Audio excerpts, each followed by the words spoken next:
everybody, welcome to episode 345 for Slamfire Radio for March 11th, 2020. I'm one of your hosts, Kelly Lynn. I think that's me.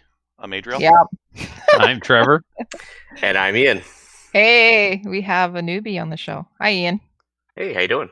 Yeah. If people don't know you, you're the guy from the Pepper Podcast. Yeah, I once in a while tend to do two podcasts a week. One's a Canadian Prepper podcast, the other one's Canadian Patriot podcast. So do your intro that you would do on both of those for us. Well, let's see here. My name is Ian. I'm a hobby farmer and preparedness autiste on Vancouver Island. And the other one, I think I say pretty much just hobby farmer, my farm's designated handyman. Yes. Yeah. Right. That's the most recent one. Yeah. And you're on the show because the world is ending as we know it. Not if you have toilet paper. Oh. Yeah. I've got a hand and I've got running water. No? For now. Best thing ever, don't buy toilet paper, buy the, kids wipes for the bum. Why don't you just go to the dollar store and get some rags and then just wash them off after you're done? Yeah, but you need more water. Oh. I plan on going full cannibal and just, laying siege to my neighborhood, so I'm not preparing anything. Okay. Oh, hello. That'll contribute that to the main topic then. So, Adriel, how are you going to get ready? By eating one neighbor at a time. That's my meal plan. We're at day one. Man. It's like, oh man, everyone, you got to watch out for this COVID thing. You got to stay inside. And be like, nope, I'm eating everyone. So that's how this is going to play out. Nope. I've already got my recipes. I've stockpiled barbecue sauce, not toilet paper. Oh, that's a good idea. They just call it long pork down in New Guinea and stuff like that. Yeah. Like they just say it kind of tastes like. I got a couple of extra barbecue tanks. I got some. I think. I guess Ian, you're here tonight to talk with Kelly and I mostly. Because my plan's rock solid. I need no advice from any experts. Yeah, no, you're fine. You just start drinking, and we'll carry on. I mean, really, if you start attacking those people, there's going to be no food in their house because it'll be like knee-high in toilet paper, but no food. So they'll have the cleanest buttholes ever on their emaciated corpses. That's kind of the way it's going to be. Well, you made that point on this week's show, Ian. What's the point of paper if you have no food to use the paper? You can't poop if you don't eat. You can't eat the toilet paper, though. Mm-hmm. I suppose it'd be like self-cleaning. Yep. From the inside. Yeah. I put a message out to everybody. They're welcome over to my house. They have to bring guns, ammo, and one roll of toilet paper, as well as snacks. But the snacks have to be keto. That's it. So, and beer. Wow. Beer no one comes here. Anyone approaches this place gets whacked. Yeah, I went to Costco and got the proper thing to get at Costco. Are they any good? They are awesome. He's holding up a big jar of pork rinds, and I've been getting pork rinds lately. And man, I got to sit there with pork rinds in one hand and Frank's Red Hot in the other. I just can't stand the smell of them, the flavor, the texture. Can I see what you actually have again? Hold them up again because you put them down as soon as I turned over. Okay. Yeah, I was wondering about those ones because those are available on Amazon, but the ones that I like from down in the States, you can't order them. You have to actually go and buy them. So what are those like? They smell really bad in a big jar like that because the jar concentrates the smell. So like a little bag of pork rinds, not bad. I find those big jars, you can get a big whiff of that stuff. So it's not just me, they stink. It's almost like the darker ones have boar taint on them or something, and then they I don't know, but they seem to work out well. Everything from the cheese that comes to Costco works. Yeah, the ones that are good are the ones that actually still have a little bit of oil in them, a little soaked in it. Because the ones that are in that dry, the ones that Trevor you had recently, they're like eating dust. Yep, they really are. Gross. So we should talk about guns. Use them. Oh, what? We should talk about guns on this show. Yeah, because it's going to be a long show anyways, so we should probably get to it. But what type of pork rinds are they? I just want to make sure that everybody knows. They're called UTZ. Okay. Pork rinds. All right, everybody go shopping for those, and they're available on Amazon as well, and not just and you can go ahead and get them at Costco as well. So, what we did in guns. Let's talk about that. What we did in guns this week is brought to you by the Calgary Shooting Center. It's Canada's premier firearms retailer, and there's a bunch of stuff that's going on sale right now. So, it's actually courses. These are courses. Yeah, so there's a whole bunch of courses that are that we put up. Why don't you actually go to the overview and in the shooting center, because what they have is the dynamic carbine course. They have a range safety trauma course, which is actually excellent. Everybody should go and do that. That's going to be in April. May is again going to be dynamic pistol, carbine, etc., etc. It's throughout the whole entire year. Prerequisite for some of them is dynamic pistol 1. You need to actually take that in order to take number 2, I believe. Yeah, so there's only level 2 for the pistol. Carbine is level 1. Shotgun is level 1. There is a level shotgun 2 there too. Yeah, so the first one, your entry into any of them is dynamic pistol 1. You can't take the shotgun, you can't take the rifle until you've taken dynamic pistol 1, and obviously you can't take dynamic pistol 2 until you've taken dynamic pistol 1. So the first one the first dynamic pistol is offered on May 9th and 10th. So get into that, and then everything else is after that, except for the carbine. That's for people that took dynamic pistol last year. Okay. Do you know spots and costs at all? No, as you said, go to the website, and it's shootingcenter.com/training/overview, and the prices and stuff is there for signing up. Fantastic. So you have to take the dynamic pistol 1 for some of them or most of them. Yeah. All right. For all of them except for 1. There's no prereq for 1. Also for the training safe, the trauma course. It says all others require dynamic pistol 1. So I don't know if that applies to the trauma class or not. I wouldn't think so because there's no shooting. But don't take our word for it. Contact them and contact them. But they're doing courses. All right. So Trevor, why don't you tell us what you did in guns this week? Sure. I bought another nylon 66. I got my hands this time on. Shout out to Ben. Ben found me another gun. Spends all of his time at work looking for ways to spend my money on the internet. He's living vicariously, I think. Does he work for the government? No, he actually has a job. He works for a living. And he found me an Apache Black nylon 66. Nice. So it's the last one. You need to have one in every color, but of course I want one in every color from both US and Canada.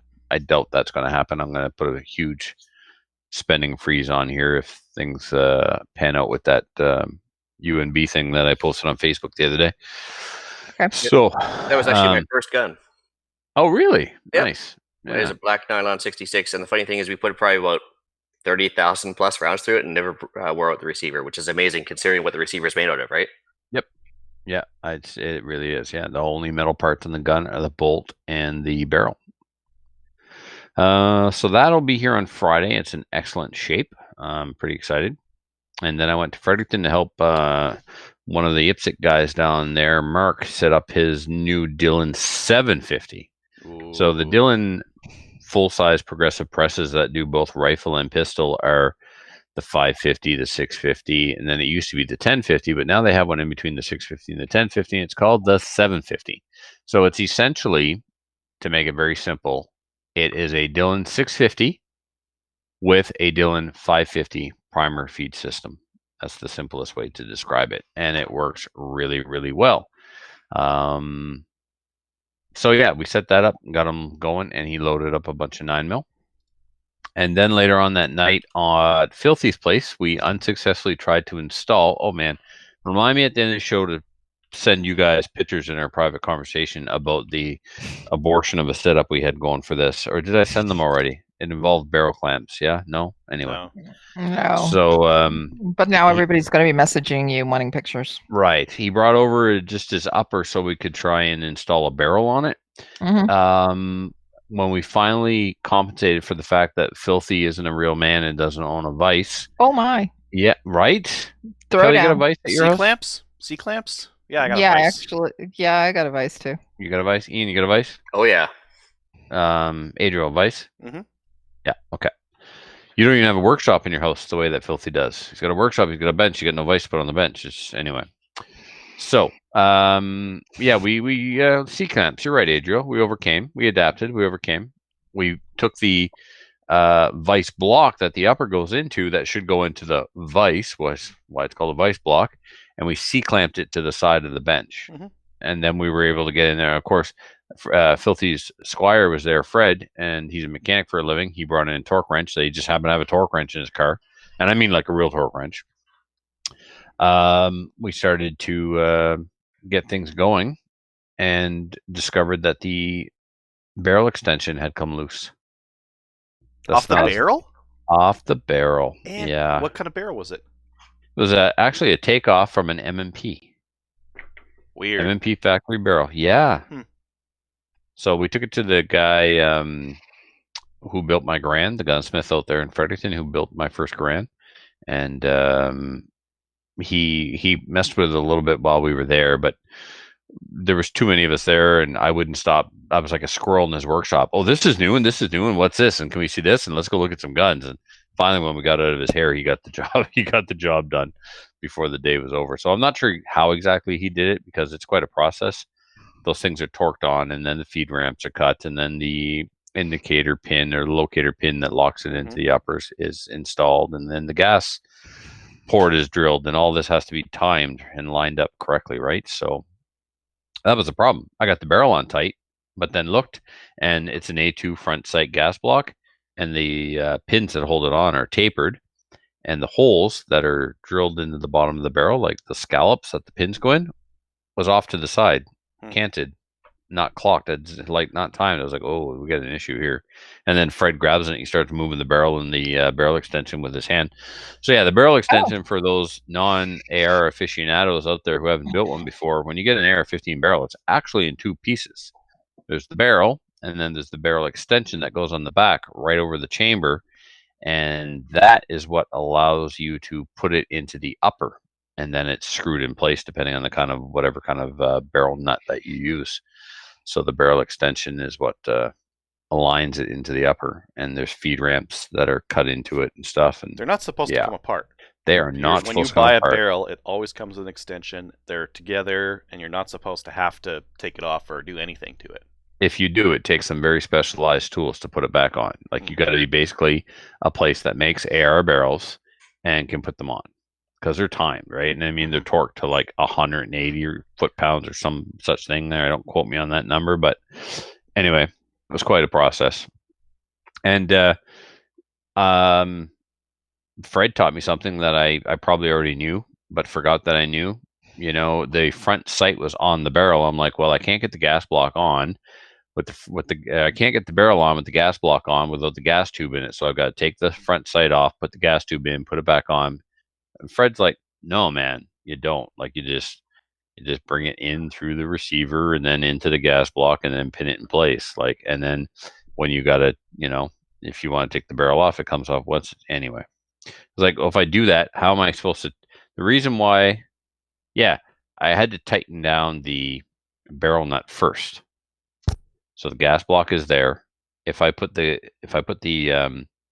leave the front sight gas block on the barrel, and I bring the gas tube through the receiver and into the gas block and pin it, how am I supposed to tighten the barrel nut?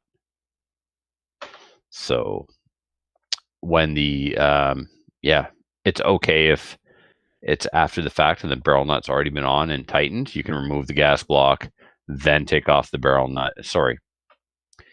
If the gas tube is already into the gas block and the barrel nut has already been torqued down, and then you want to take it apart without removing the front gas block sight, then you can drift the pin and back it into the receiver and take it out. Then you can remove your barrel nut. But in this case, why are you guys using a front sight tower? That's what was on the barrel, and that's what he wanted. Like just get rid of that and move on. Well, he bought that. That's what he wanted, man. I don't know. I don't like those either. But anyway, because those low profile gas blocks, like you're going to go over that anyways when you get it. Does he have like a non free float handguard as well? Right, he had that kind of handguard set up. Yeah. You can get a Chinese free float forearm for like $20, and it makes a difference. You rest that thing on a barrier or something like that, your shots are going somewhere else. Yep, there's a reason why they came out with free float, right? So you're writing down the time so you can go take that bomb out. Yep. Good for you. Anyway, now that I'm thinking about it, Fred was right. Once we got the barrel nut on, I could have put the gas tube in after the fact once it was timed. But anyway. So, we took a trip. We did that. Went to the gunsmith. He fixed the barrel, and then I went out to the gun dealer to pick up a pallet of clays for my club. So, and then on the way home from the gun dealer, we found a spot and down a dirt road somewhere where we could test fire my the second nylon 66 I got. I brought down some rifles because we were supposed to go to the range, but I was too much of a pansy to walk like 2 kilometers in with a heavy gun case. Pansy, or was drinking till 4 and was too hungover to do it. You decide. I Kelly's picked the nodding. latter Yeah, one. she understands. Yeah. It was, So- it was the second one, yeah. It was the second one, indeed. So anyway, I wanted to test fire my Mohawk Brown Nylon 66, and I wanted to test fire my Savage 64B. The Nylon 66 ran like a champ, and the Savage B, well, let's just say I bought a new magazine on Monday morning. It's a Savage 64. That's like That's no. par for the Turn- course. Oh, really? Are they all that bad? Because I couldn't get more than 2 rounds in a row. Like the magazine is Yeah. a big problem with them, but reliability is not great in Savage 64s. Yeah, Neither is regardless, I'm accuracy, and they're kind of Yeah. ugly, and the fit's not that great. And, but they are very yeah. cheap. They are a pain in the, yeah. They're very Yeah. inexpensive. What were you Mm. using for ammo?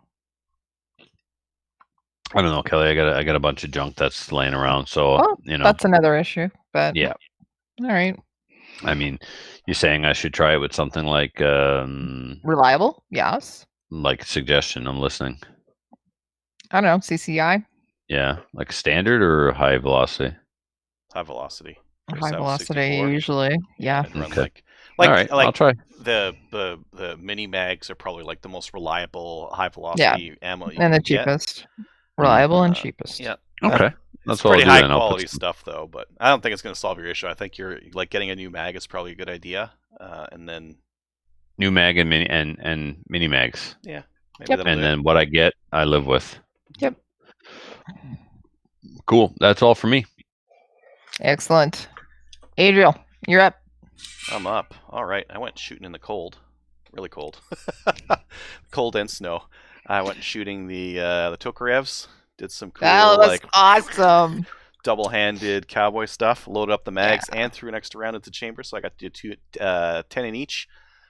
I produced the video on the ammo and posted that on YouTube, and then I just produced a video on the Norinco JW20 and posted that on YouTube as well. I went really far in depth with that thing, but I was looking around at like the other videos for it, and they're just like not as comprehensive, and I kept running into problems where like, oh, none of these other videos cover this thing, so I thought I would make the video that covered all those things.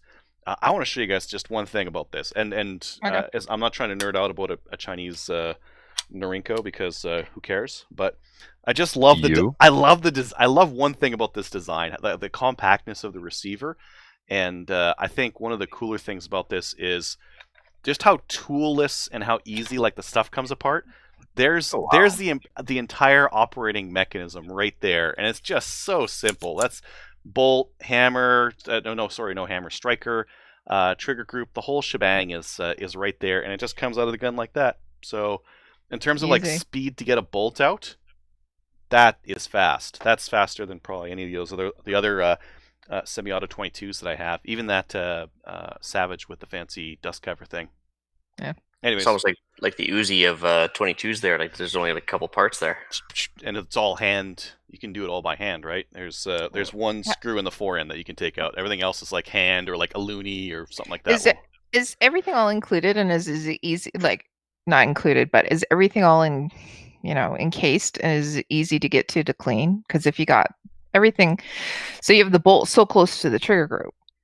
Yeah. Like Yeah, well, I mean it's all there. You could pull it off, and I mean you can pull it off. Yeah. Okay. Just you can take it right apart. It's very simple, extremely simple. I mean, it's an old design, right? And Yeah.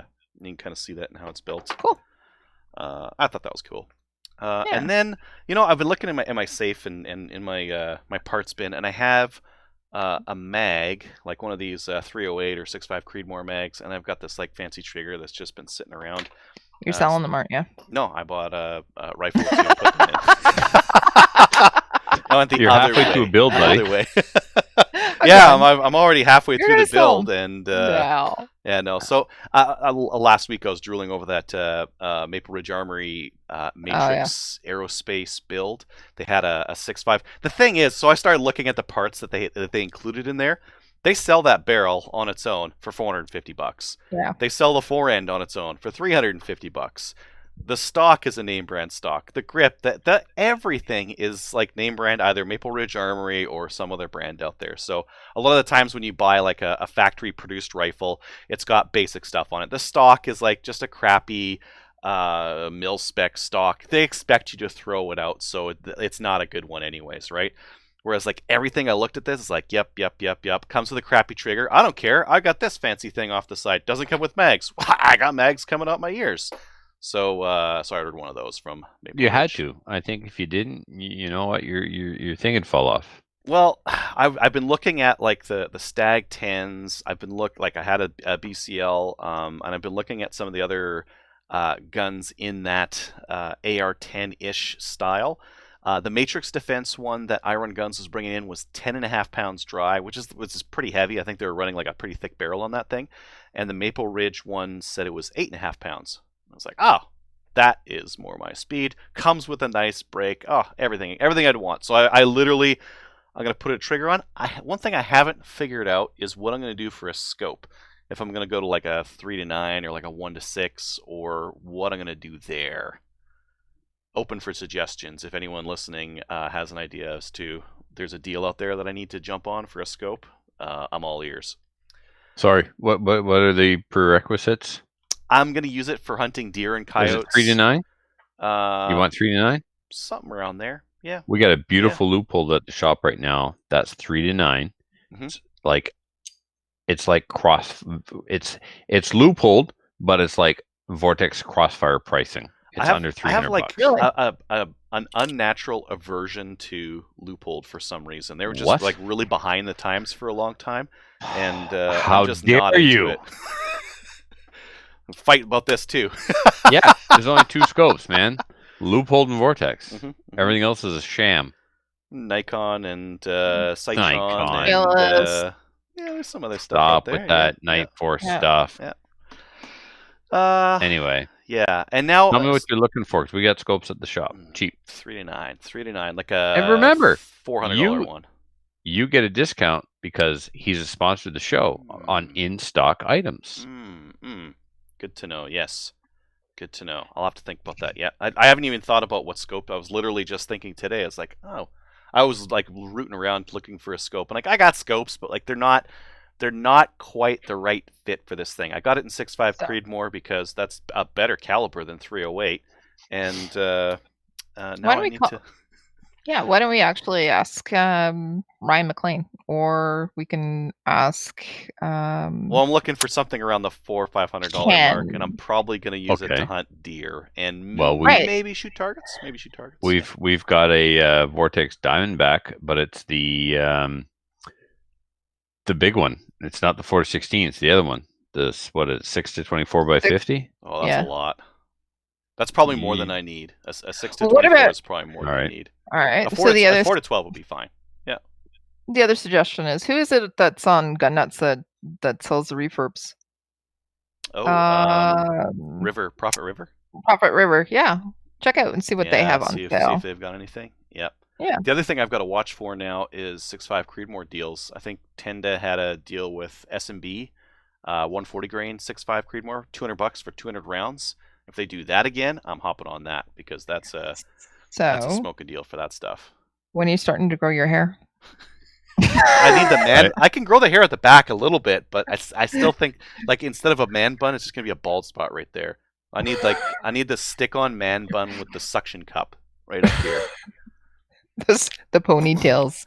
They just smoke way more weed. There's a lot of missing things here. I'm just not doing it. I'm just lumberjack. I'm not living up to the 6.5 Creedmoor. I don't even have a flannel shirt that I can wear. Serious? Buy one. Absolutely pathetic. Did you see that news story about the hipster that was upset that someone used a picture of him in an article that said all hipsters look the same, and then he later found out it wasn't actually him? It wasn't a picture of him. Yeah. Oh, that's so good, so good. But yeah, so I'm gonna have a pretty nice rifle, I think, after I'm done, because I'm gonna have a amazing trigger, amazing barrel. It's all gonna be good. It's all gonna be good. I'm gonna go crank some deer and coyotes and whatever else gets in my way that I got a license for. Possibly neighbors. Well, I never know. I mean, if I'm hungry and there's a travel ban on because of coronavirus. Zombie apocalypse. I can't even say it. Zombie apocalypse. Wow. Apocalypse. Well, they're not reanimating yet. I mean, give Right. it time. But Yeah. Ian, you might appreciate this story. I'm not going to say why. I've always said if I go down in a plane crash, I'm not going to wait until we're out of food. I'm eating a pilot. I'm setting a tone on day one. they got us into this mess. Yep.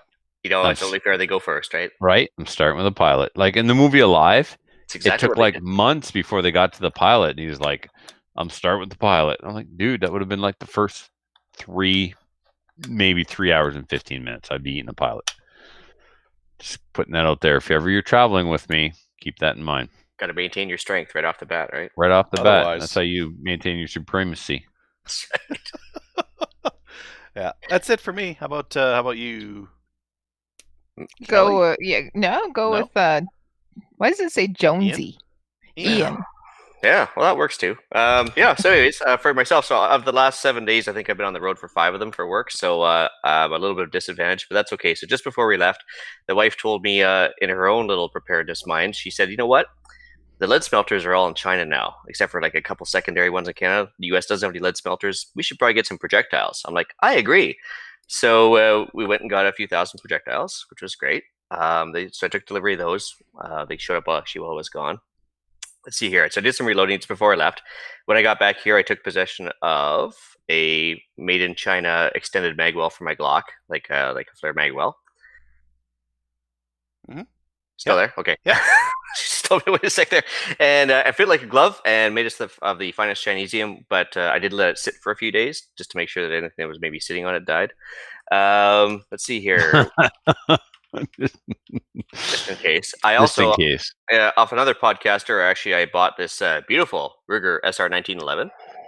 Ooh. With Magpul grips. Yes. So it started out with my little obsession with 1911s. I started off with Norenkos. Then, of course, we talked about lipstick on a pig on this show before, haven't we? Mm-hmm. And then, so I worked my way up to a Shooter's Arm Manufacturing 1911, which was a commander size. I didn't really like that one that much, but it was smooth, and so I just sold that one, and I got this one, and it's been fantastic. Like I haven't taken it to the range yet, but I stripped it down. I'll hold it up again. Yeah, keep holding it up while you're talking about it. I want to check it out. Carry on.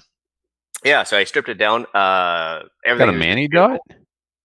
Yeah, it's got a Oh no. Okay. it's got a fiber optic on it.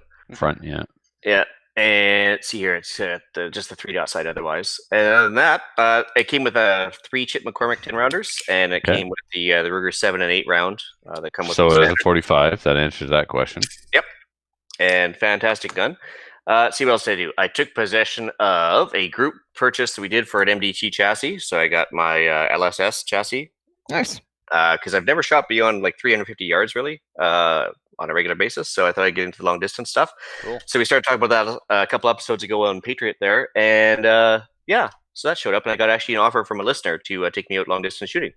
Sweet. So Tony up in Campbell River, there's a 600-yard range up there. So he's going to take me up there and kind of get me started. And we'll see how that obsession goes. You should put a rifle in that chassis before you go. Yeah, it'll work. Well, yeah, see, here it is, waiting to go, but it's just, I need a couple screws done here, and I didn't have time. I ran out of time before the show started to do it, so. Anyway, So what was that you just flashed at us? that was a Remington 700 SD, or AAC SD Nice. in 308. Mhm. So, nice big heavy barrel on it. It's what I have. You know, same thing with the Copper caliber. yeah. Good. It's not a hipster caliber, but it is a Vortex Diamondback. And it's 4 to 12 by 42. There you go. 3 to 12 by 42. Sorry. And let's see here. What else did I do in the guns this week? That's pretty much it. I think I've like I said, I've only been home for a solid day now, and but I'll be home for the next 3 weeks, so it should get better as time goes on. Yay. So I'm going to take over then. What I did in guns this week on Saturday. Yeah, it was Saturday afternoon. I went to FRPC. We did another IPSC style shooting. A bunch of us got together Cool. in the indoor range. We brought somebody new to the range as well, somebody brand new, basically, and she's a fantastic shot. So had lots of fun. I tried my CZ Shadow. Fantastic. Love it. And yeah, so I signed up for the Black Badge course because of it. It was lots of fun.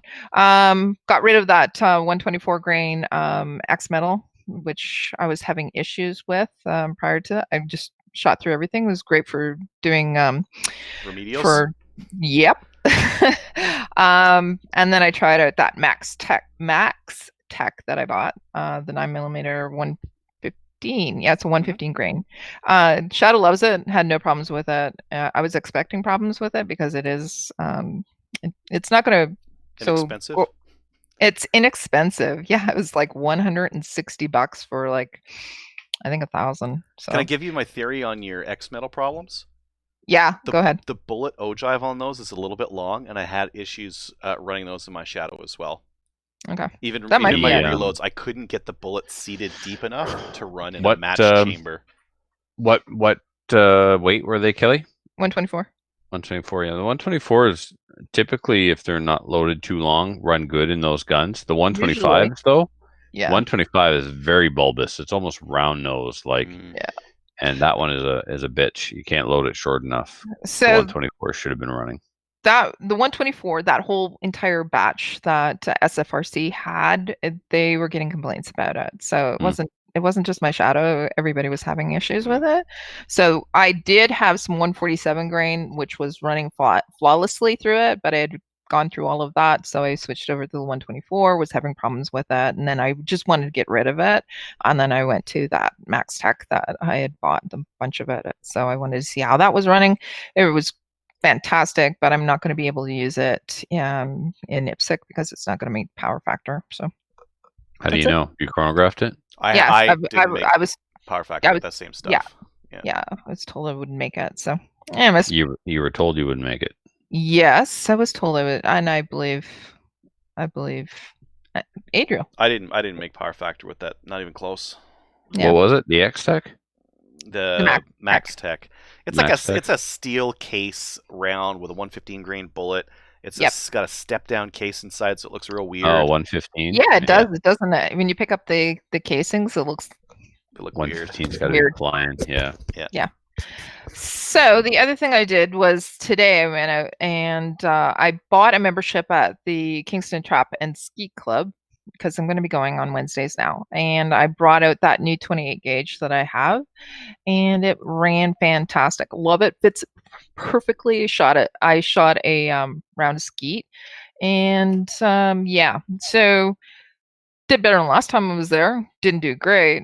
I only got 8 clays, but I have problems with. I wasn't getting any coaching with respect to leads and holdovers or holds. But once I started to figure it out, I ended on a high note where I got all four of the clays. So it was fantastic. I loved it. And we're going to go again and again and again until I get really good at it. So Kelly, does your eye and your hand dominance match? Yeah, they do. You're lucky.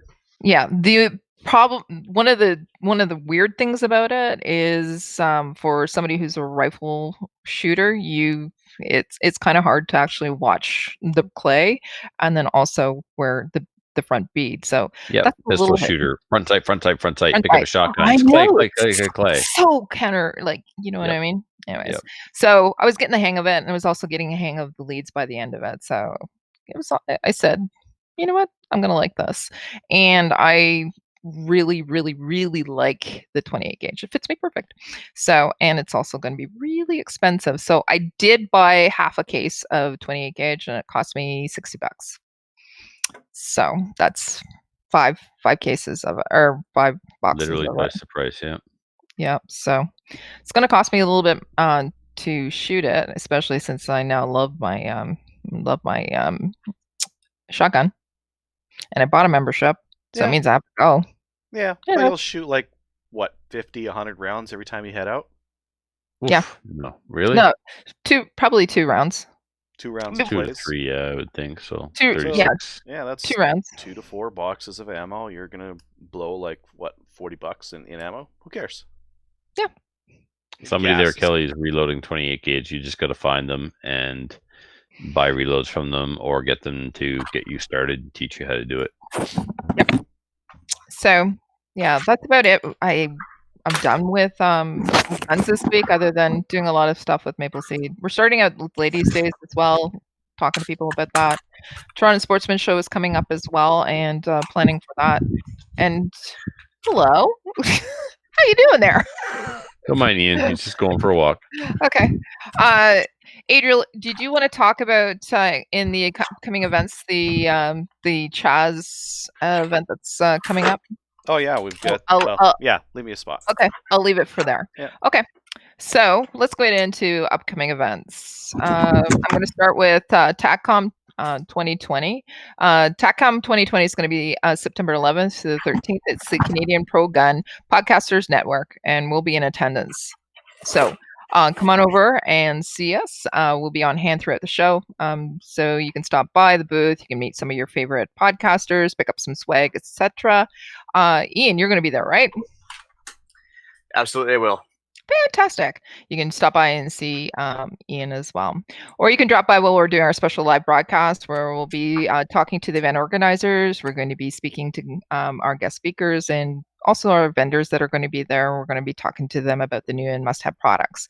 Okay, so right now there's early bird tickets that are on sale. You click on the link, and the link that we provide is actually the one on our social media pages. Click on that because we get a little bit of a kickback from it. It is... once you click on the link, type in early bird 15 off, and you'll get 15% off your tickets right now. Now, those that discount is only until the end of the month, March 31st, and after that, it's full price. So you have to do that before then. Okay. Trevor, why don't you talk about the 10th annual Podcasters Charity Shoot? There's been an update on that. Absolutely. Registration is live as we speak right now. We have 15 people registered since this afternoon.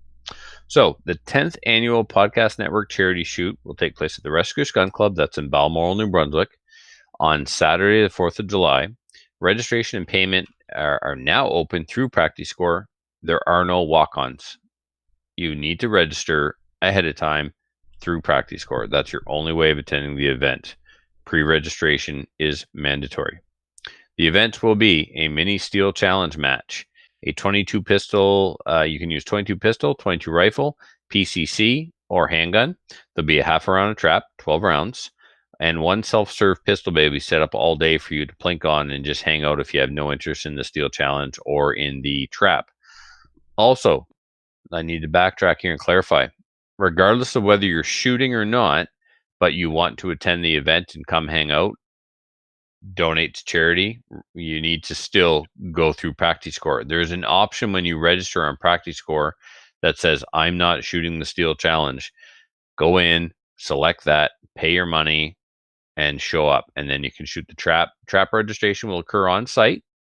The plinking bay will be an RO there. You just go there and do your thing on your own time at your leisure all day. Smoke in the Water will be providing lunch. That will require cash, so bring folding money for that.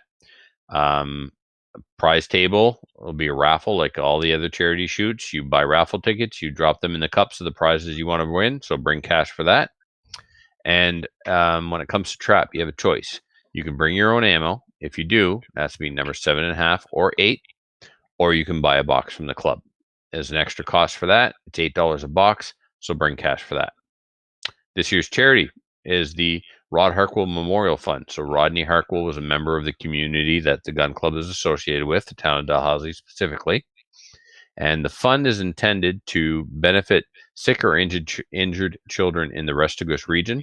This includes expenses incurred by families of sick or injured children for medical treatment, testing, equipment, or related travel expenses. You can check out the charity and it's a story of Rod at rodharkwellmemorial.com/Rod-Harkwell Fund.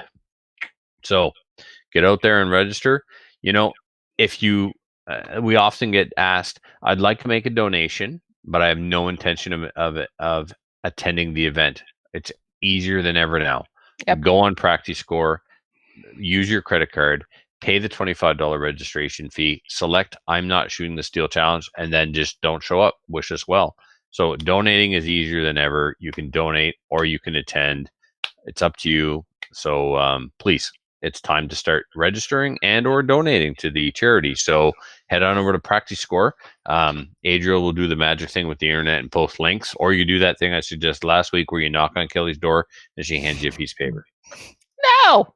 Yeah. And I've already given Gilbert your address, so what could go wrong? I remembered his name this week. You know what? Thanks. I appreciate it. I'll get pictures. You're welcome. All right. Why don't I throw it over to Adriel? Adriel, why don't you talk about the Maple Seed that's going to be happening at Chaz at the end of the month? Yeah, so we've scheduled out a lot of our Chaz at Chaz and a lot of our Alberta events actually with Maple Seed. They're going out with their respective ranges, and they're going to be posted. Or actually, they have been posted for Maple Seed members. We've got a match coming up at March 28th. Yep. That one, it's I think people might be scared because it might be a little bit cold, and it might be. The historical average is right around 6 for that day.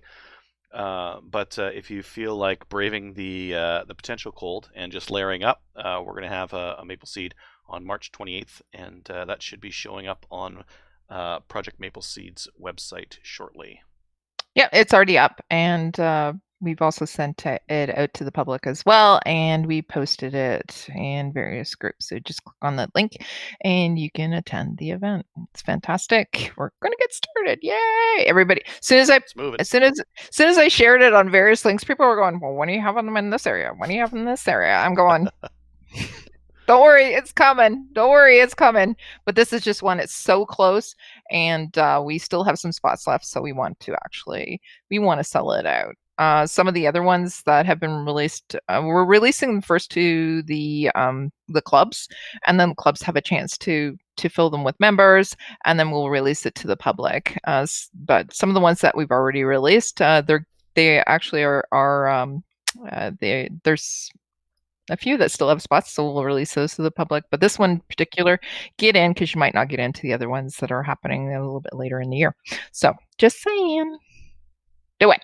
Also, I just wanted to talk about the EOSC CCFR Ladies Day. Just again, Saturday, July 25th is the date for that. It's a save the date. We don't have the registration for it yet, but we've just want to let everybody know that we partnered, I can't talk tonight, with Vortex Canada, and they're going to be supplying some of the ammo and also the guns there. So that's fantastic. We have, we're got some great giveaways, like fantastic. I love them. We're getting hats and they're fantastic. We're also going to be supporting a local group. Breast Cancer Action Ottawa is going to be receiving all the funds. It's a fundraiser, so they're going to be receiving all the funds from that day's shooting. So if you know any ladies that want to try out shooting, have never shot before, or if maybe they have shot before and they just want to try out other different types of things, because we're going to have some demos as well. IPSC, I think we're doing cowboy action as well as some other things too. So come on by, sign up for it, save the date. When it's released, we'll be promoting it all over the place as well. All right. What else do we got going on here? In the news, let's move on to that. Adriel, you've put this in?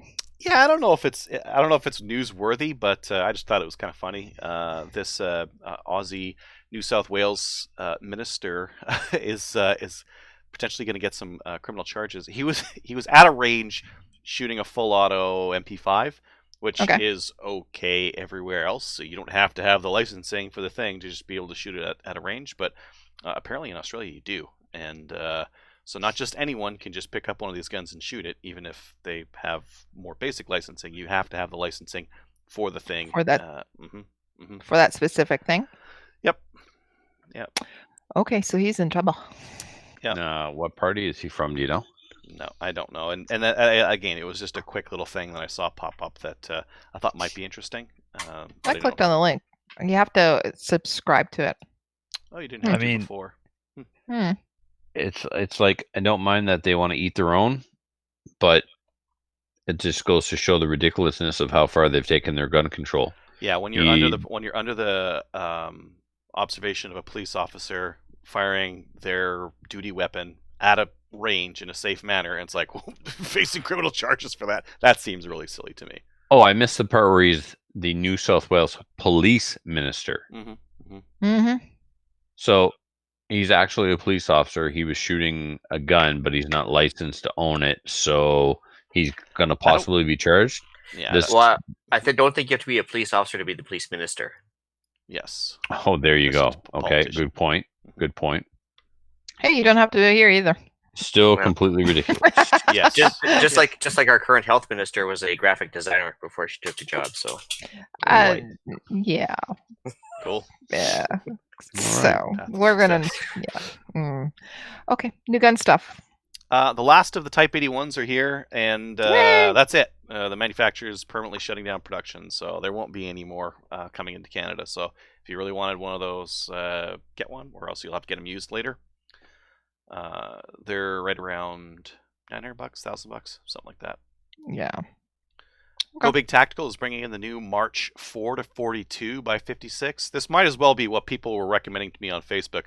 On Facebook, I'm like, what can I get for $400 or $500? And people were recommending like the PM2 and LCAN and a bunch of stuff that wasn't that price.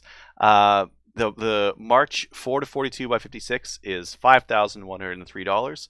The March 4 to 42 by 52 is $6,925, and that's Go Big Tactical. So if you're really into your precision shooting, this might mean something to you, and I put it in for you. It doesn't mean anything to me. He's not. That's not within the $500 range. No, it's a little bit above. No. Yeah, a little bit, just a little bit. Speaking All of right. little, Yes. Tenda is, and these are showing up with other retailers as well. But Tenda's got these mini 22 Mosins made by Keystone. Tendas are $4.99. I saw a couple of other places selling them for a lot more. Okay. And they're a baby little 22 single shot that looks like a Mosin. That is really cute, isn't it? Yeah. They really look really nice. They're not practical. Like, practically speaking, $500 for a single shot 22 is $400 too much. Yeah. Especially get a real Mosin for about half that if you really tried. So yeah, you can get a real Mosin. You probably wouldn't want to have your kids shooting it though, because generally not. No, generally not. And they look really cool. So that's one thing. And this other one, I didn't even know this was a thing. So you guys have heard of the DP12, right? Double barrel pump action shotgun. Yep. There is a Turkish knockoff of that thing. Wanstalls is bringing it in for a lot cheaper. It's $1,100, and it's from Hunt Group. It's the MH12, and it's a double barrel pump shotgun. More awful. It comes with 10 chokes. Well, it's double barrel. You need 5 chokes for each barrel, right? 5 chokes for each barrel. Yeah, Yes. 12 plus 2. Oh man. Somebody's gonna buy it. My beef with this is the same beef I have with Keltex, where they're sandwiched together like a toy gun, 2 plastic clamshell halves that go together, and in between is a bunch of pins and springs and screws and stuff. And it looks like a toy, and it's complicated to take apart and put together as a toy. So it's very, very reminiscent of a Keltec, and just not for me. Thanks. Indeed. Yeah, I'm not gonna get it. It is a what would you call it? Maybe not a toy, but like a showpiece or like a weird oddity. It's not. I would say it's something that's a novelty. And then this other one, I was talking about a bunch of the different NR AR-10s and AR-15s that we're getting last week. This week, I didn't see this one, but I just found it when I was looking on Maple Ridge Armory's website. Again, it's Maple Seed Armories. Yeah, they have a BCL, Maple Ridge. Sorry, they have a BCL Mark 7 build kit in 6.5 or 308. But it comes with way better stuff. So my issue with just a straight up BCL 102 for $1,200 is that you're getting a BCL barrel and the fore end. I prefer a nicer fore end and that kind of thing. This thing comes with their X1 match barrel and the X1 M-Lock handguard. Both of those are like top shelf components. It doesn't come with a BCG. At least I don't think I see one on the specs page here. Maybe it does. And it doesn't come with a trigger, which is probably actually a good thing, because who needs a trigger one on? I consider like AR-10s and AR-15s, you should always just get an aftermarket trigger anyways. So Oh. No, you get the receiver set that's Cerakoted. You get the barrel. You get the Yep. handguard. Mhm. You get the Defiant brake, and you get the pincer gas block, stainless steel gas tube, an A2 grip. For $1,200. $1,200, then you just drop in a what- trigger group. I wonder and what the you- completed cost would be, because I BCG. didn't check if they have a BCG. Like, you can get a BCG for $150 if you really. Oh shop yeah, around. you can get a Yeah. cheap one out of Cabela's or out of Brownells. Brownells, yeah. Yeah. The completed rifle with these parts is only 8.5 pounds. Yeah, they were saying that about their last build too. That I wonder if this one uses because Maple Ridge Armory was making uppers for the Matrix and the BCL. I wonder if this one's going to use their upper that they're making, or if it's just a BCL upper. It said so right there. I think it's BCL. I see. Yeah. Anyways, that's a killer price for one of these things. And that's it for new gun stuff. sweet. Okay, so why don't we get into the main topic? Our main topic this evening, well, one of them anyways, is we're going to be talking about basically the end of the world.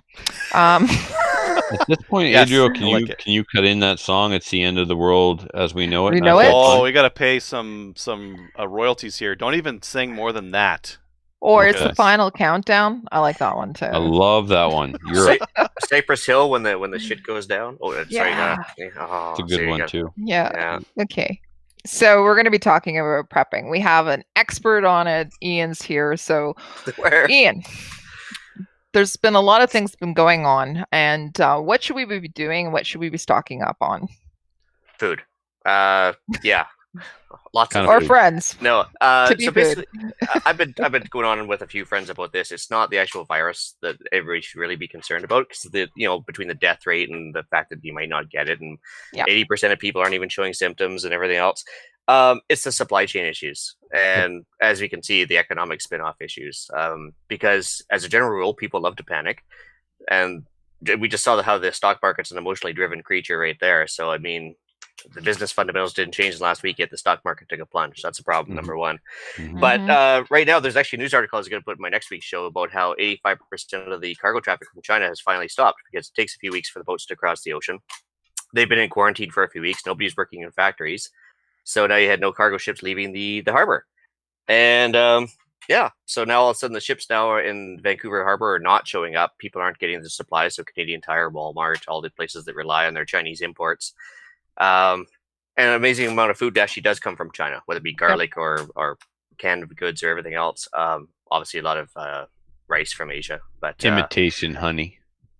yeah, everything else, all sorts of plastic rice. No, no, it's a big problem. So there's gonna be some supply chain issues down the road. But prescription drugs are a huge one, because anything The generic drugs are made in China.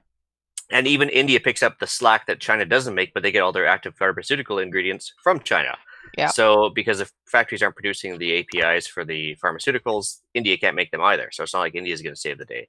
So yeah, if you have a medical condition that requires medication, I'd get like a 90-day supply while you can. Although I've had a couple friends anecdotally tell me that they've already been turned down when they're asking. So that's a problem already. But yeah, so I think a lot of people aren't seeing the bigger picture, and the fact that down the road here, food is going to be an issue more than anything else. And since toilet paper is made in Canada, I don't recommend people go storming Costco for their toilet paper. Although that did happen But here they are. locally. Yeah, I know. Why? Okay, there's no issues. You're not going to have the shits. So No, why are you- Coronavirus does not cause the shits. So yeah, I don't know what they're thinking, but I think they're probably thinking this is the one thing they can't live without. But besides food, water, shelter, clothing, means of self-defense, and the So how much are you going to the washroom if you need like 40 rolls of toilet paper for 2 weeks? Yeah, and if you actually map it out, you actually don't use a whole lot when you think about it.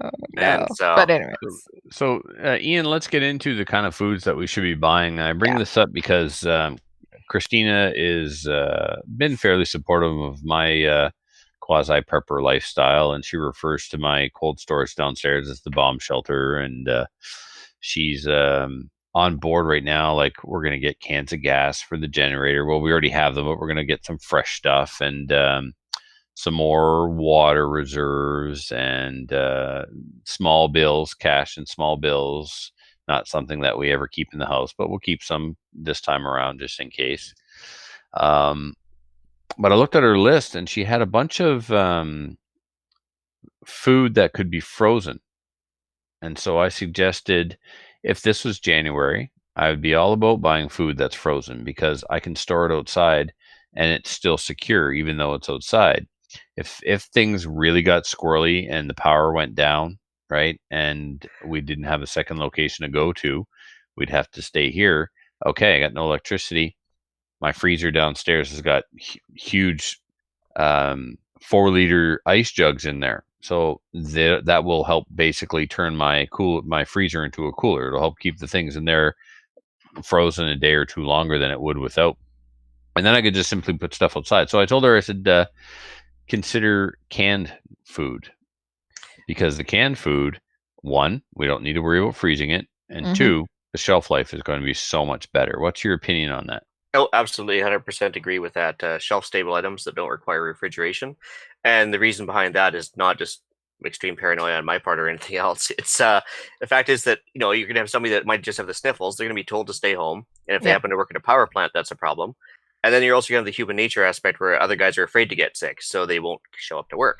And whether it be power plant employees or gas employees that work at the natural gas plant or anything else. So I think I don't think you're going to see a long-term power outage, but I think you'll see sporadic ones, and you don't want to have the power go out for 3 or 4 days and lose everything in that freezer, because unless you want to have a backup generator and carry like a 55-gallon drum of fuel back there to keep it running, for the odd power outage and stuff. I don't think we're going to see a Mad Max scenario on this one. Oh, you're breaking my heart. Yeah, we'll get to you. I've got the silver spray paint saved up. That's the one thing I'm stocking, is silver spray paint. Really? You gotta do the part. Like you wear your ginch. Well, I thought it'd be the leather. Spray paint your whole body in silver, and it's frightening for people. Okay. He's not wrong. Yeah, he's not wrong. He's got a point. Yeah. The other thing too about canned food, Ian, is if you don't have access to a camping stove, a barbecue, you're gonna need you buy a bag of frozen broccoli. It's not going to be very palatable. A lot of canned food needs to be warmed up, but let's face it, you can eat it out of the can. Yeah, and you can eat rice as it is too. You just throw rice in a pot of water, leave it overnight, and it self-cooks. Cold soak it. Right. Yeah. Actually, my wife used to do overnight oats as well as a kid. Same idea. Yep. I had no idea. This is why you're on. Yeah, so you don't actually need heat, but if you have a wood stove, I mean, you're in New Brunswick, I'm sure a lot of the houses around there have wood stoves. So I mean, yeah, you can use that as a secondary cooking thing. So you're telling me to take over a home with a wood stove? Check. Next. Just saying. But be prepared to use almost like a quart a week type of thing to keep warm and cook. So of course, yeah. No, we have. What we did was, we bought this place because it didn't have a wood stove. My last 2 places did. We bought a 10,000 watt generator and had a panel put in just for the generator. So just roll the generator outside, turn it on, plug it into the plug outside, and it's secure. It's in a secure location, and as long as I have fuel and oil, I can keep it going. I just have to find someone else who has that set up. And hope they're not armed to the teeth like I am. No, we have a gun. They have the generator. Or if they're painted silver to read fire back or anything else. Okay. The only problem is, Trevor, before I forget, if you're backfeeding the generator into the lines, do you have a cutoff switch for your house? Or no, this has been professionally installed good. Yeah, That's it has its own panel. Yeah, okay. Because I was gonna say, if you're backfeeding it, you could actually damage power workers if you're not careful. No. It's all professionally done with the proper switches so that you can't pump electricity out into the grid. Okay, perfect. So one of the things that I like about Trevor's idea of canned foods is the fact that it's already got moisture or whatever in it. Because you were saying like rice or whatever, you can soak it overnight. But I would rather not take the water that I have and use it for cooking or what have you. So what's your recommendations with respect to how much water you should be keeping? Well, excluding cooking, washing, and anything else you might want to do with it, and pets. Yeah, exactly. Basically, you should plan for a gallon a day per person. It's gallon. We're not in England. All Sorry. right. How about 3.8 liters? 3.8 liters. So I read recently. You remember a couple of years ago that 72-hour kit the government was pushing? Yeah. So I bought that, and Christina was going through the manual in there the other day. I'd never bothered to look at it. Their recommendation was 2 liters per person per day. Does that sound light to you, Ian? Hello, there we go. You could Still do there? it. Yeah, we could. Yeah. Yeah, we're still here. Yeah. I think you could do 2 liters a day. It's just like it's the difference Where did between. he go now? He might be. No, I'm still here. Okay. There he is. He's in the bunker. So Yeah, Ian, no, what I the, read was the government of Canada recommended in that 72-hour kit that I got 2 liters per person per day. Adriel's thinking, okay, do you think that's light? That's really light. Really? Because that doesn't take into account cooking. That says 2 liters is what you need to drink to survive for hydration purposes only. All right. So, but when you think about it, like everything from cooking, doing dishes, everything else, you're going to use at least another 2 liters a day. And again, the 72-hour kit's a bit of a misnomer too, because I mean, the government can't get anything done in 72 hours. You know. No, that kit was a joke. It had a ball of twine and a deck of cards, right? So yeah, they're not going to come to your rescue in 72 hours and save the day. So you obviously want to plan for a lot longer than that. Yeah. So let's talk about storing water. There's a couple of different ways to get water. If you live on a property with a well, you're laughing. If you don't, and one is none. And I'm down, I don't have a purification system. I don't have a secondary source. I don't have, water is my weak spot. What I do have though is 100 liters in 10-liter jugs that are square and stackable. And if I had to leave, I could very easily take some with me in the truck. It has an expiration date on it, but I was told by Owen years ago on Slamfire here when we had a prepping episode, the water it will be fine if it was good when it was stored. Yeah, I mean it's pretty hard to have water go bad on you. It might taste a little bit stale or tepid, I guess is the best term. Yeah, but you just give it a little shake, reoxygenate the water, and it's fine. Okay, so don't worry about it. Nope. Because I reorganized it the other day based on date, and I put the oldest stuff at the front, the newest stuff in the back, and as the same as my gunpowder. When I buy it, I date it, and I put the newest stuff at the back, so the old stuff comes up to the front, and I use the oldest stuff first. So I'm doing the same with my water. They were saying don't store water for more than a year in this guide. If it was good going in, it's going to stay good, right? Yeah, you would think so. And I mean, there is actually some water storage techniques you can use. Obviously, bleach on a very, very low dilution. You can actually use like an activated oxygen, like liquid oxygen, as they call it, basically. And it's something you can throw in the water there as well. But honestly, just plain old tap water will do, especially if it's chlorinated. Be more than fine. Yeah. But honestly, secondary source. I mean, anything from like water out of a river nearby or anything. Has anybody got anything like that? Like you said, I think Trevor, you said you had a well, right? No. That's what I'm saying. I don't have any of that anymore. I got a bunch of snow in my backyard. just avoid the yellow stuff, you'll be fine. Yeah. Boil it. And a river. During the Y2K scare, my plan was to drive home to the old farmhouse. And my rationale was people lived in the farmhouse before the technology of Y2K, before electricity. It's 150 years old. Had a root cellar, had a wood stove, had a well. That was my plan, was to go there. And he froze on us again. I got no internet in BC or what? I don't know. So we've already had almost like a prep for this when we had a few years ago here in my area. We had the ice storm where people were without power for up to 5 weeks, and then we also had after that we had where the whole eastern. Actually, you probably were affected by it too, Trevor, where the eastern Canada and the U.S. A squirrel fried one of the things down the US, and we didn't have any power for, I think it was actually close to 4 days. And then we had roving brownouts as well. So during that time, things like freezers, we got into the whole thing with respect to all of our stuff that was in the freezer, having to use a barbecue, and just basically going through all of our emergency storage. What? You just gave me something else to add to the list. Got to make sure my propane tank is full. Okay. So yeah, so that's what some people were doing. Ian was talking about a generator. When we had that ice storm, people were bringing the generator in the house. Don't do that.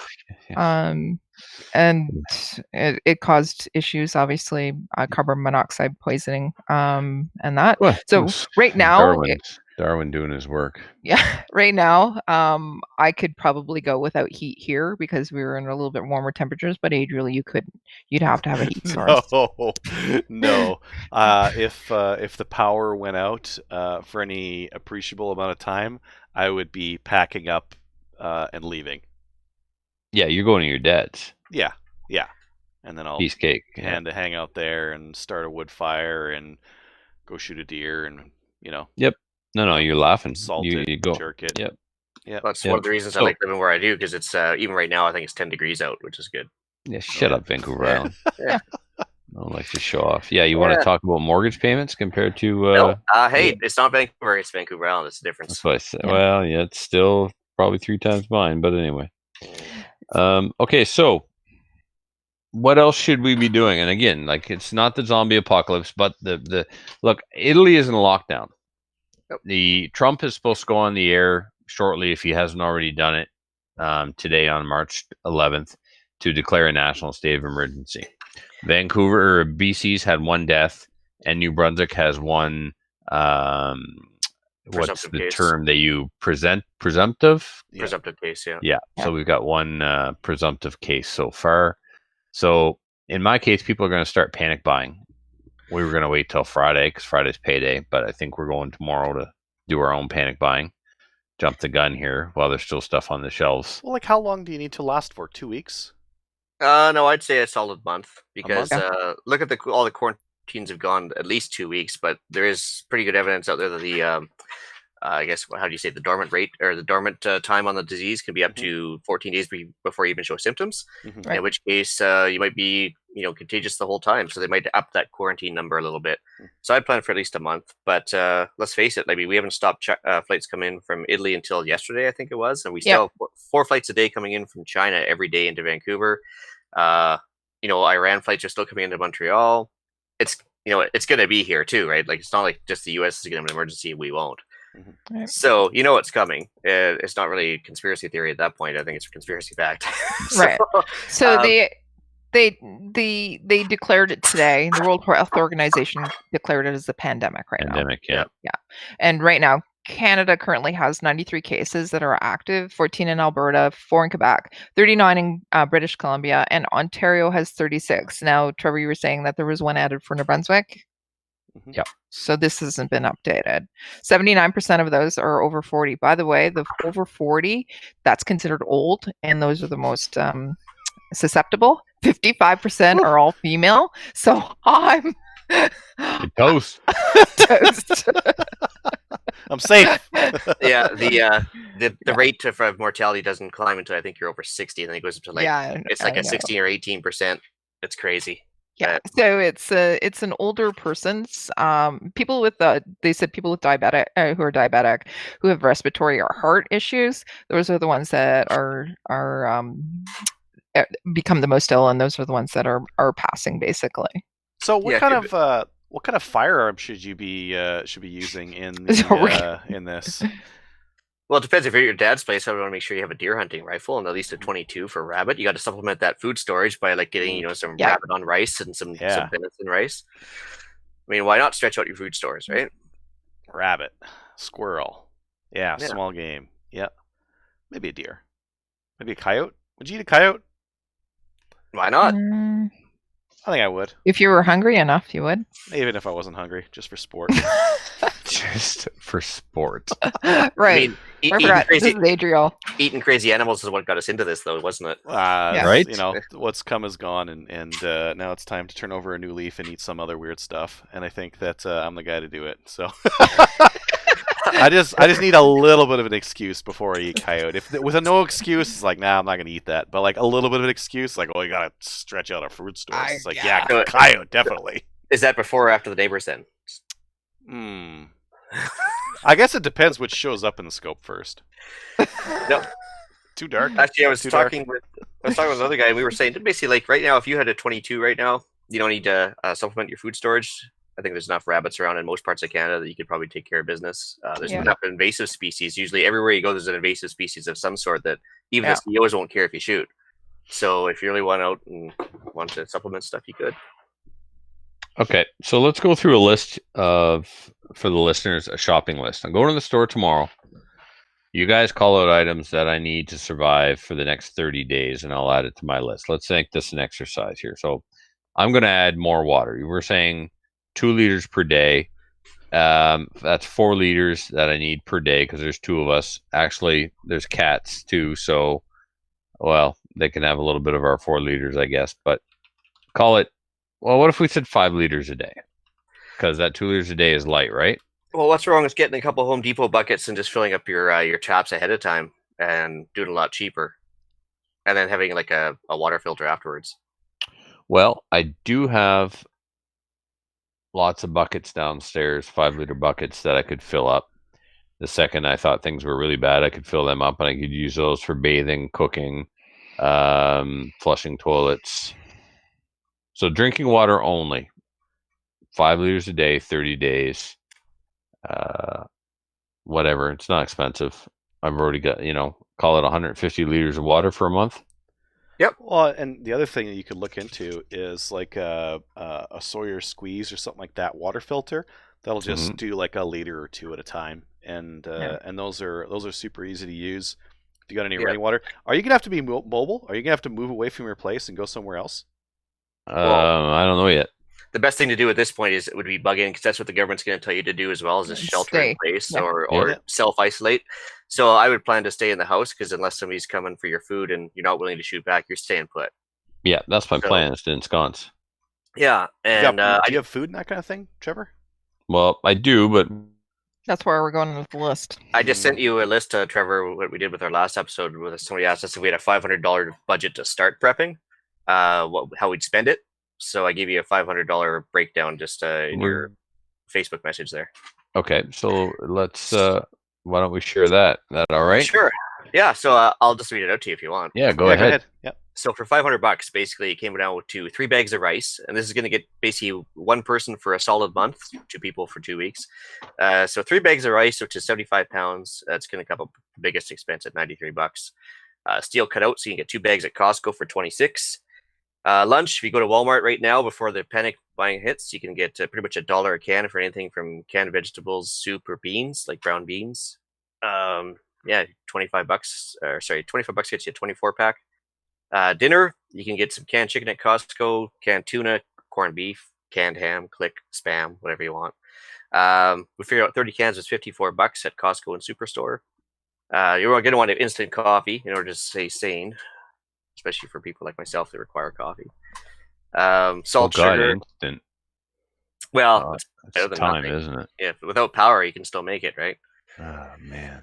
Yeah. So after the salt and sugar to spice up that squirrel or coyote, or you might have to shoot, you're gonna have to get some salt and sugar. That runs about $1 a kilo for either one of those. I did actually have 24 rolls of toilet paper before it was cool in this list. So I had 24 rolls of toilet paper, $17 at Costco, but they're all sold out. I went there yesterday to check it out. Cases of water. If you're in an apartment building or whatever, you can get like 48 bottles for $6, I think, at Walmart. But I think Costco's cheaper.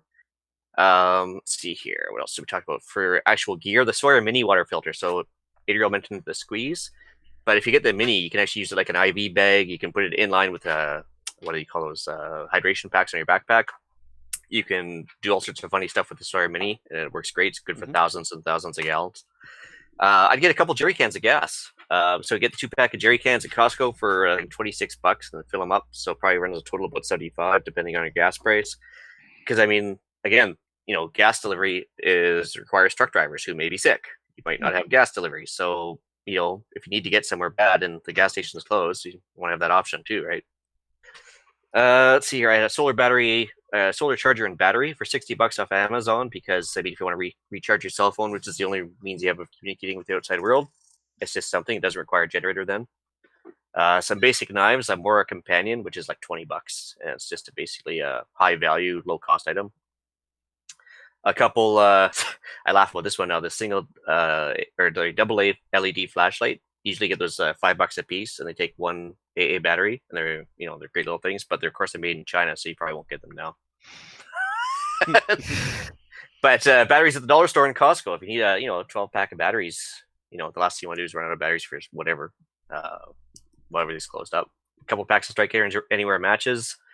Costco sells a great first aid kit for $29, which is a little bit of everything. Nothing fantastic, but it'll get you started.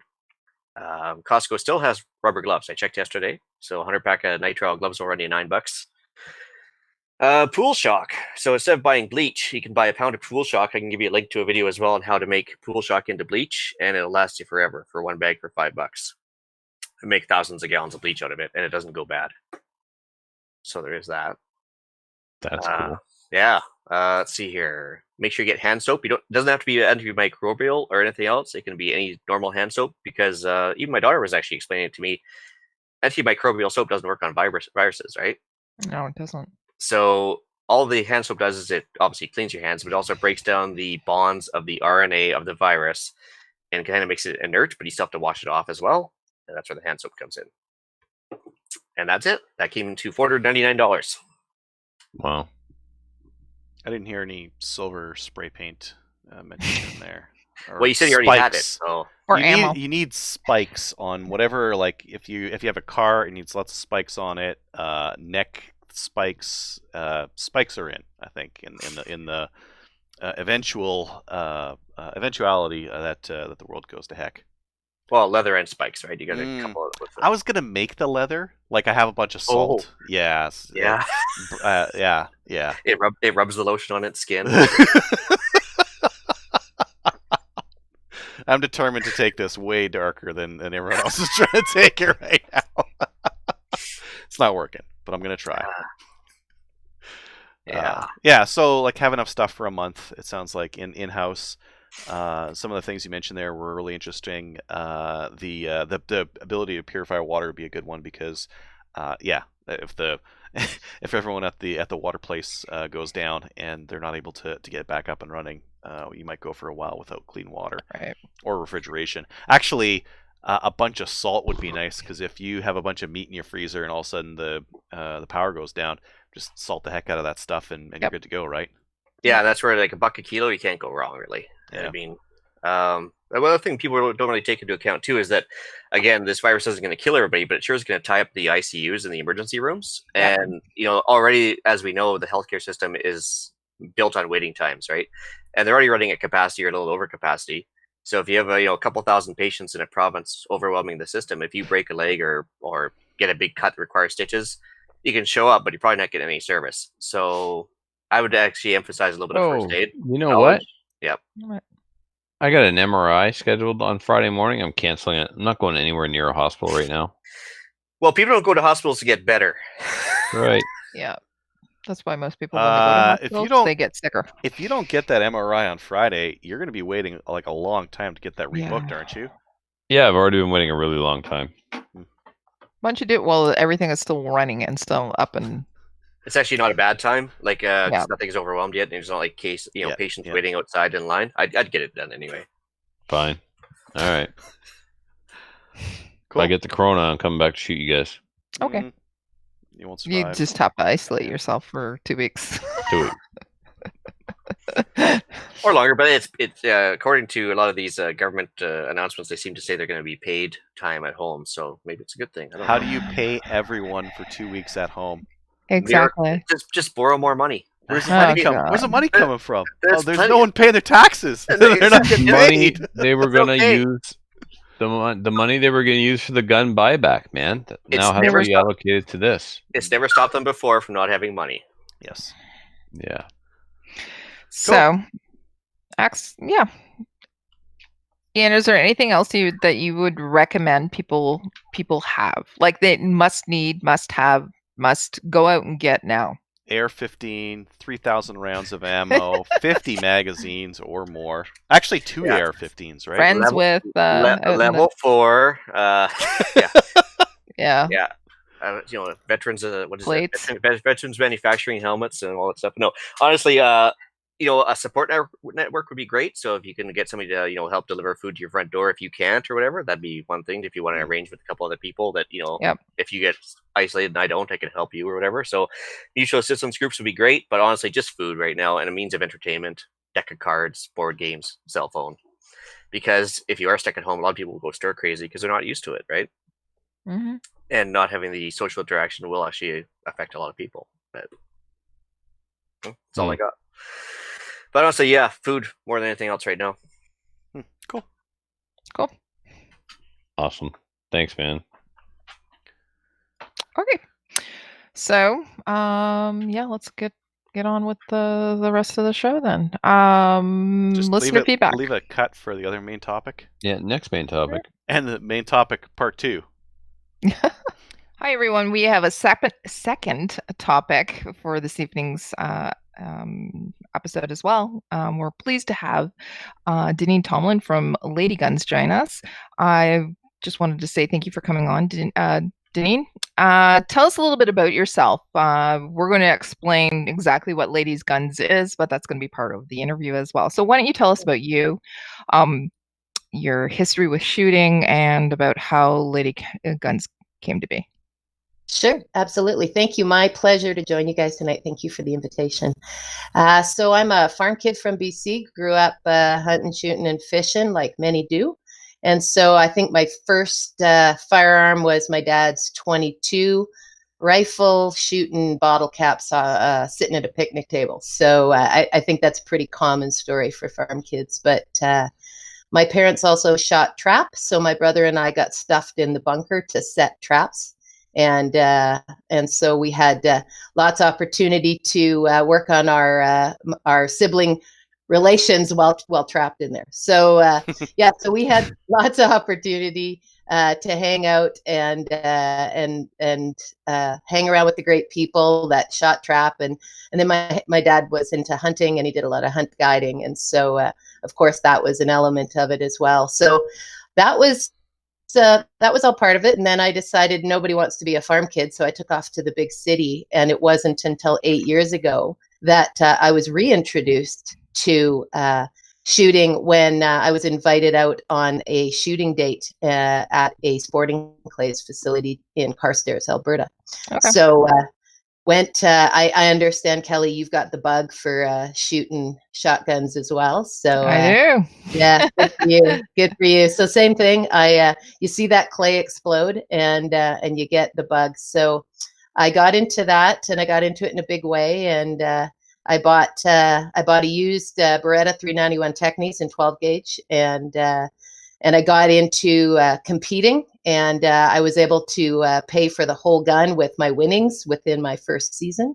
Oh, awesome. And yeah, it was super cool. So then I thought, well, I got to take this farther, and I took the NSCA Level 1 instructors course and found out I was the first female in outside of the USA that had taken it, which was shocking to me. And so then we started a ladies' night fun drop-in thing, and that's where LADYGUNS started at the Sporting Clays Club.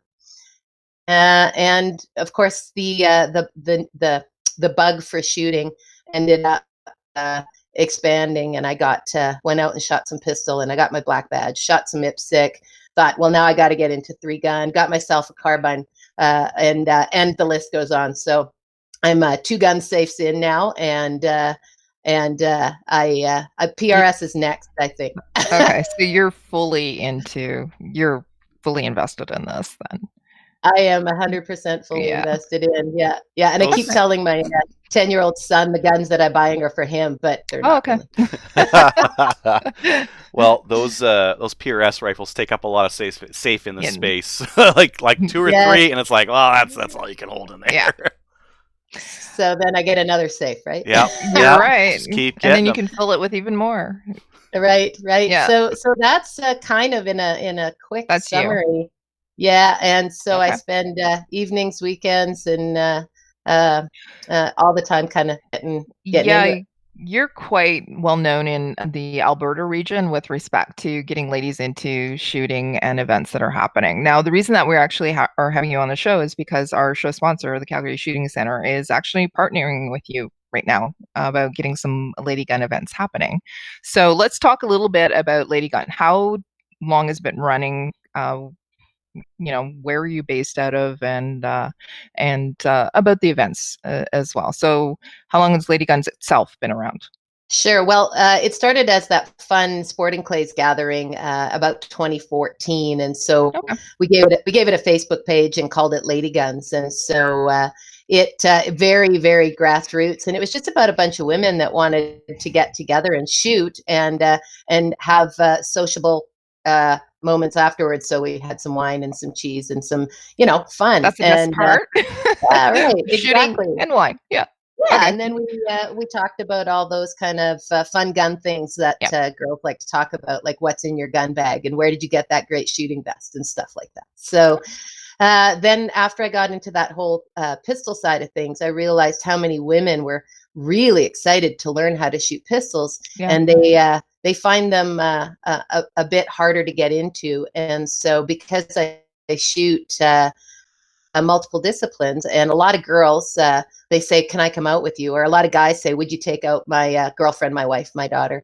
Yeah. It ended up that we thought it was a good thing to just start ladies' night. So we started ladies' night at some of the clubs. And as you said, the Calgary Shooting Center has agreed to let us start hosting at theirs. So we're having our first LADYGUNS event at the Calgary Shooting Center on St. Patrick's Day. And we're half sold, and we're looking forward to all the women that are going to come out and enjoy the Calgary Shooting Center's facilities and all the fun. Okay. When you talk about half sold, how many people do you typically, or how many women typically do you have on the firing line? How many instructors do you have? So thanks for asking. The range usually has 6 lanes, and so we like to run 2 lines. So we only sell 20 spots, and that way we can manage. And the other thing I like to let the ladies know, especially those that are apprehensive that perhaps don't have their RPAL, don't have any kit, they just show up. And it's a women-led initiative. So the range officers, the ROs are all women, and we have women instructors on site. So it's something the guys like to try and sneak into, but really it's for women by women. Okay. So you don't need a PAL, you don't need any experience, you don't need any equipment. Okay. No. Who provides that? Do you provide that, the equipment, the ammo? The ammunition is something that they purchase based on consumption, and the gear is either rental gear or we all have extra pistols, it appears. So we bring some of our gear, and that way they get a chance to try revolvers and 1911s and whatever, dual action, everything. So what type of shooting is it? Is it just pistol, or are you going to be able to come out and try out rifles and shotguns, sporting clays, that type of thing, or is it just strictly pistol? So for LADYGUNS across the board. So the Calgary Shooting Center night is pistols, and sometimes we bring in some 22 rifles or some things like that. The intention of LADYGUNS, Kelly, is to expose all of the different platforms and opportunities. So last year we had pistol nights. We had a shotgun course on clays. We did a precision long range course that was all ladies. We have some fabulous instructors that have stepped up to offer their time and their ranges and their gear. So we're super fortunate. So the sky's the limit. We'll put on everything, and then we'll have a wine and cheese social after. That's awesome. Okay. So your instructors, they are all from those specific sports as well. They've gone through the training process for instructing that type of thing as well. Okay. Yes. And so we're not women all across the board yet. I don't know of any PRS women instructors, but I am looking for some ambassadors to come. We've also had a big request and interest in archery. So I guess if it goes down range, we're going to get into it. So there's interest in that as well. Okay. Can you tell us about the different events I know you're going to be at Calgary, and you're going to do that frequently. Where are some of your other events that are taking place? Right. So Sporting Clays facility is in Carstairs, which is it's just outside of Calgary. Of course, down in De Winton at the south end, we have the AHIA Center where we participate in the ladies' nights, and they have trap and skeet. So we have outdoor ranges out in Kananaskis and south the Milo range, which is a range that is been set up by the Calgary District Target Shooters Association. At Christmas, we had a Frosty Fingers Family Fun Day, rimfire range only, kids, cookies, red and green steel targets. It was lots of fun. So we're all over the place. The instructors are specific. Now, myself and my partner, Casey Gavinchuk, are both NSCA Level 1 shotgun instructors. And so we work with that. We do have a few other women that are also instructors there. And there are some great guys that are in the PRS realm and in the pistol realm that we're working with. And if all goes well and we get the chance to talk after July, hopefully I'm telling you that I've passed the FBI qual and I am a pistol level 1 instructor myself. So. Awesome. Fantastic. Yeah. So I didn't hear really anything up in a little bit higher up Edmonton, northern Alberta. So it's a little bit on around the Calgary area, basically. It has been around the Calgary area based on feedback, but we're happy to go north and looking forward to checking out what this maple seed stuff is all about. And we've actually the fellas that help us with our long range stuff, they're up in the northern area, so they've got a range up there. So it's definitely the long range is where you have distance, so it pushes us out a little bit more. But yeah, we're in Calgary, and so a lot of our activities now are currently Calgary. The intention is to build an ambassador base and be able to find other like-minded women and just keep duplicating so that we can grow and move around the province and even outside of the province. So. Okay, and that's fantastic. You haven't branched out into BC or Saskatchewan yet, though, right? Not as LADYGUNS events, no, but I shoot in Canada, the US, and the UK. So I tell everybody that we're coming. I just haven't got there yet. Yeah, you can't clone yourself. Well, no. You kind of can train other people, but yeah, you can't clone yourself yet. Right. Okay. So these events, how much do they cost somebody to sign up, and where can they sign up? All right. So everything has different price points right now. Our pistol nights are $25 plus the cost of ammo. The $25 get to your eyes and ears, your PPE, and access to a rental gun. And then, like I said, based on consumption, some girls like to shoot a couple mags and some like to shoot a couple boxes. So, we've had a lot of girls that split a box of ammo first night out, and then they don't want to share the next time out. We have a lot of repeat ladies come. So the price of that, and then in the PRS, of course, a full day of long range instructions in the hundreds of dollars. So I would suggest checking out ladyguns.ca, which is where our events are posted. And then we also are super happy to cross post anything, including all the events that you guys might be involved in. Wherever there's something that women and youth can participate in, we will post it and encourage people to attend. Fantastic. Okay. So your suggestion is so if somebody does want to sign up, they go to your website, or can they go to your Facebook page? Yes, they can get a hold of us through Facebook, Instagram, Pinterest, and our website itself. And the registration information is set up on the website, and all the others just direct you to the website. Okay, perfect. So they don't need any equipment. They don't need a PAL. They don't need any experience. But what do you suggest these women bring? Any particular like clothing type or anything like that? Do they need anything prior to coming in? Teachable attitude? Right. Teachable attitude is good. Yeah. Teachable attitude. We encourage no low-cut tops because hot brass hurt. You find that out the first time. It gets warm in there, so we tell everybody to dress in layers so they can adjust accordingly. And ball caps, because hot brass bounces off the top when you've got 6-8 lanes running and everybody's having fun.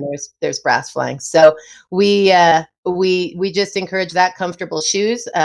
It's interesting because we get all types, all sizes, all kind of people, all ages. So we've had a group of girls from the University of Calgary come out to celebrate a birthday. We had a mother and daughter come, and then we've had everything in between. Lots of corporate ladies as well. So now, if somebody is interested in taking this into their area or even province, are you open to that? So if somebody comes down, trains with you, and then is looking to maybe hold an event and franchise, sure, absolutely. Thank you for asking, Kelly. I would love to talk to people about that, and actually, if you'll indulge me, what we've been doing lately is talking to a lot of the fish and game clubs and some of the other gun clubs who are hosting or want to host ladies and youth events, and they want to collaborate. And so I just spoke with the Calgary Fish and Game Club yesterday. Of course, I've already mentioned Ahia. Buffalo Target Shooters has their Annie Oakley, so we've reached out to them. I'm a member at the Calgary District Target Shooters Association, so we're working on some stuff that hopefully we'll be able to post there. So there's a lot of opportunity to collaborate and work with other groups. And if there's a small group of women somewhere that have been getting together, I would love to meet and connect with them. I think if I did the math, there's about 267,000 women in Canada with PALs and RPALs. So yeah, and it's growing every day. Yeah. So it's fantastic. I'd love to connect with them. Fantastic. Okay, so if you'd love to connect with them, again, how can they contact you? So they can find us first and foremost at ladyguns.ca. Okay. On Instagram, I am LadyGunYYC. Feel free to take a peek there, and we are on Facebook, and we are LadyGuns on Facebook as well. So it's easy to find us. And somebody told us Pinterest is the way to go these days. So really? We've set up a Pinterest account, and a Pinterest page. But when I figure out how to use it, I'll get back to you and let you know how it works. Yeah, I have one. I'm not very active on it. Yeah. Maybe it's because I'm old. Okay. Adriel, do you have any questions for Deneen? Nope, I was just adding her on Instagram here, and yeah, it sounds really good. I mean, one of the things that we've talked about on the show is getting more youth, more lady shooters in as well, just to help spread the word of the sport, get more people in it. And I think that having these ladies specific events is a good way of doing it, because you can tailor the event very specifically. So exactly. Yeah, I agree. That's fantastic. You know, I always say you got to see it to be it. So I was chatting with Tracy Wilson from CCFR a couple of weeks ago, and I said, you know, we got to have women on the line. We got to have women ROs. When women can see other women leading the charge, then they realize it's not that hard to get involved and become part of it. And when women are showing other women, oh, this is my new pistol, and why do you shoot a 1911? You know, I've got a Glock. You start really becoming comfortable with the whole process, and it starts becoming fun. Absolutely. Yeah. I believe wholeheartedly in it. Yeah. Me too. Yeah. So is there anything that we didn't cover that you'd like to mention? Well, I think you've done a great job of asking all those important things that everybody wants to know out there as far as getting involved and how to get involved. But the one thing I really like to encourage is echoing your comments about getting women and youth. I think in today's culture, with guns being a hot button subject, especially in Canada, where we have such a rich culture and history of guns in our lives. Because of you know, Canada being a hunting, fishing kind of culture, and now the sports coming on. I just think it's really important for women to understand. I don't think that it's for everybody, but certainly if you understand what the rules are and what it takes to become a gun owner and how restricted it really is, and then you come out and you give it a try, I think then more families will be involved and perhaps participating, and we'll have greater opportunities at the Olympics, and we'll have more patience at gun clubs. And I think if women and youth are participating, it becomes a richer sport and a more patient sport. And hopefully there'll be a little bit less politics at some of those gun clubs out there. I also agree with that as well. Yeah, so thank you. yeah, we need to get more women, and we need to get the youth into shooting, because if not, we're not going to survive as a sport, basically. Absolutely. And the moms let the kids go, or they don't. So we got to get the moms to let the kids go anyway. Yeah. So, Are you finding just what I'm finding with ladies events that we host, they generally sell out quite quickly, and women are super excited about it, and they want to bring all their friends. Are you finding those with your events as well? I do. And actually, another interesting point that brings up is we've got such great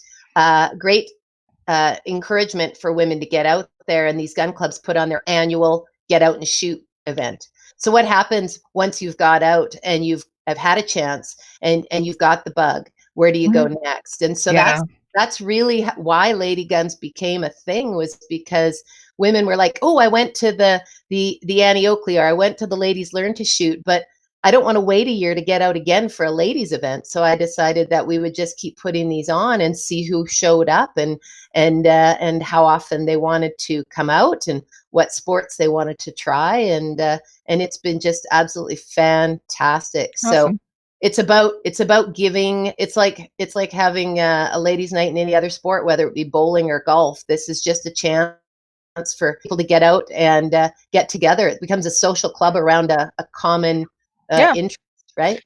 Yeah, and you can add those things, those special things, make it special for women, whether it's through, as you said, wine and cheese afterwards. Our ladies' events, we tend to actually bring cupcakes, that sort of stuff. Just make it fun. Women are going to have a fantastic time. And then they're going to tell their friends about it, and their friends are going to tell their other friends about it.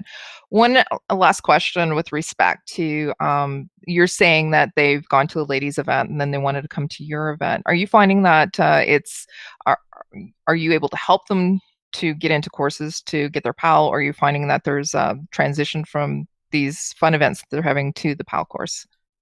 There's a lot of interest in the PAL course after they take one or two of these things. I do find that they certainly ask where, and I'm happy to refer to some of the great places they can take their PAL, our PAL, in and around Calgary.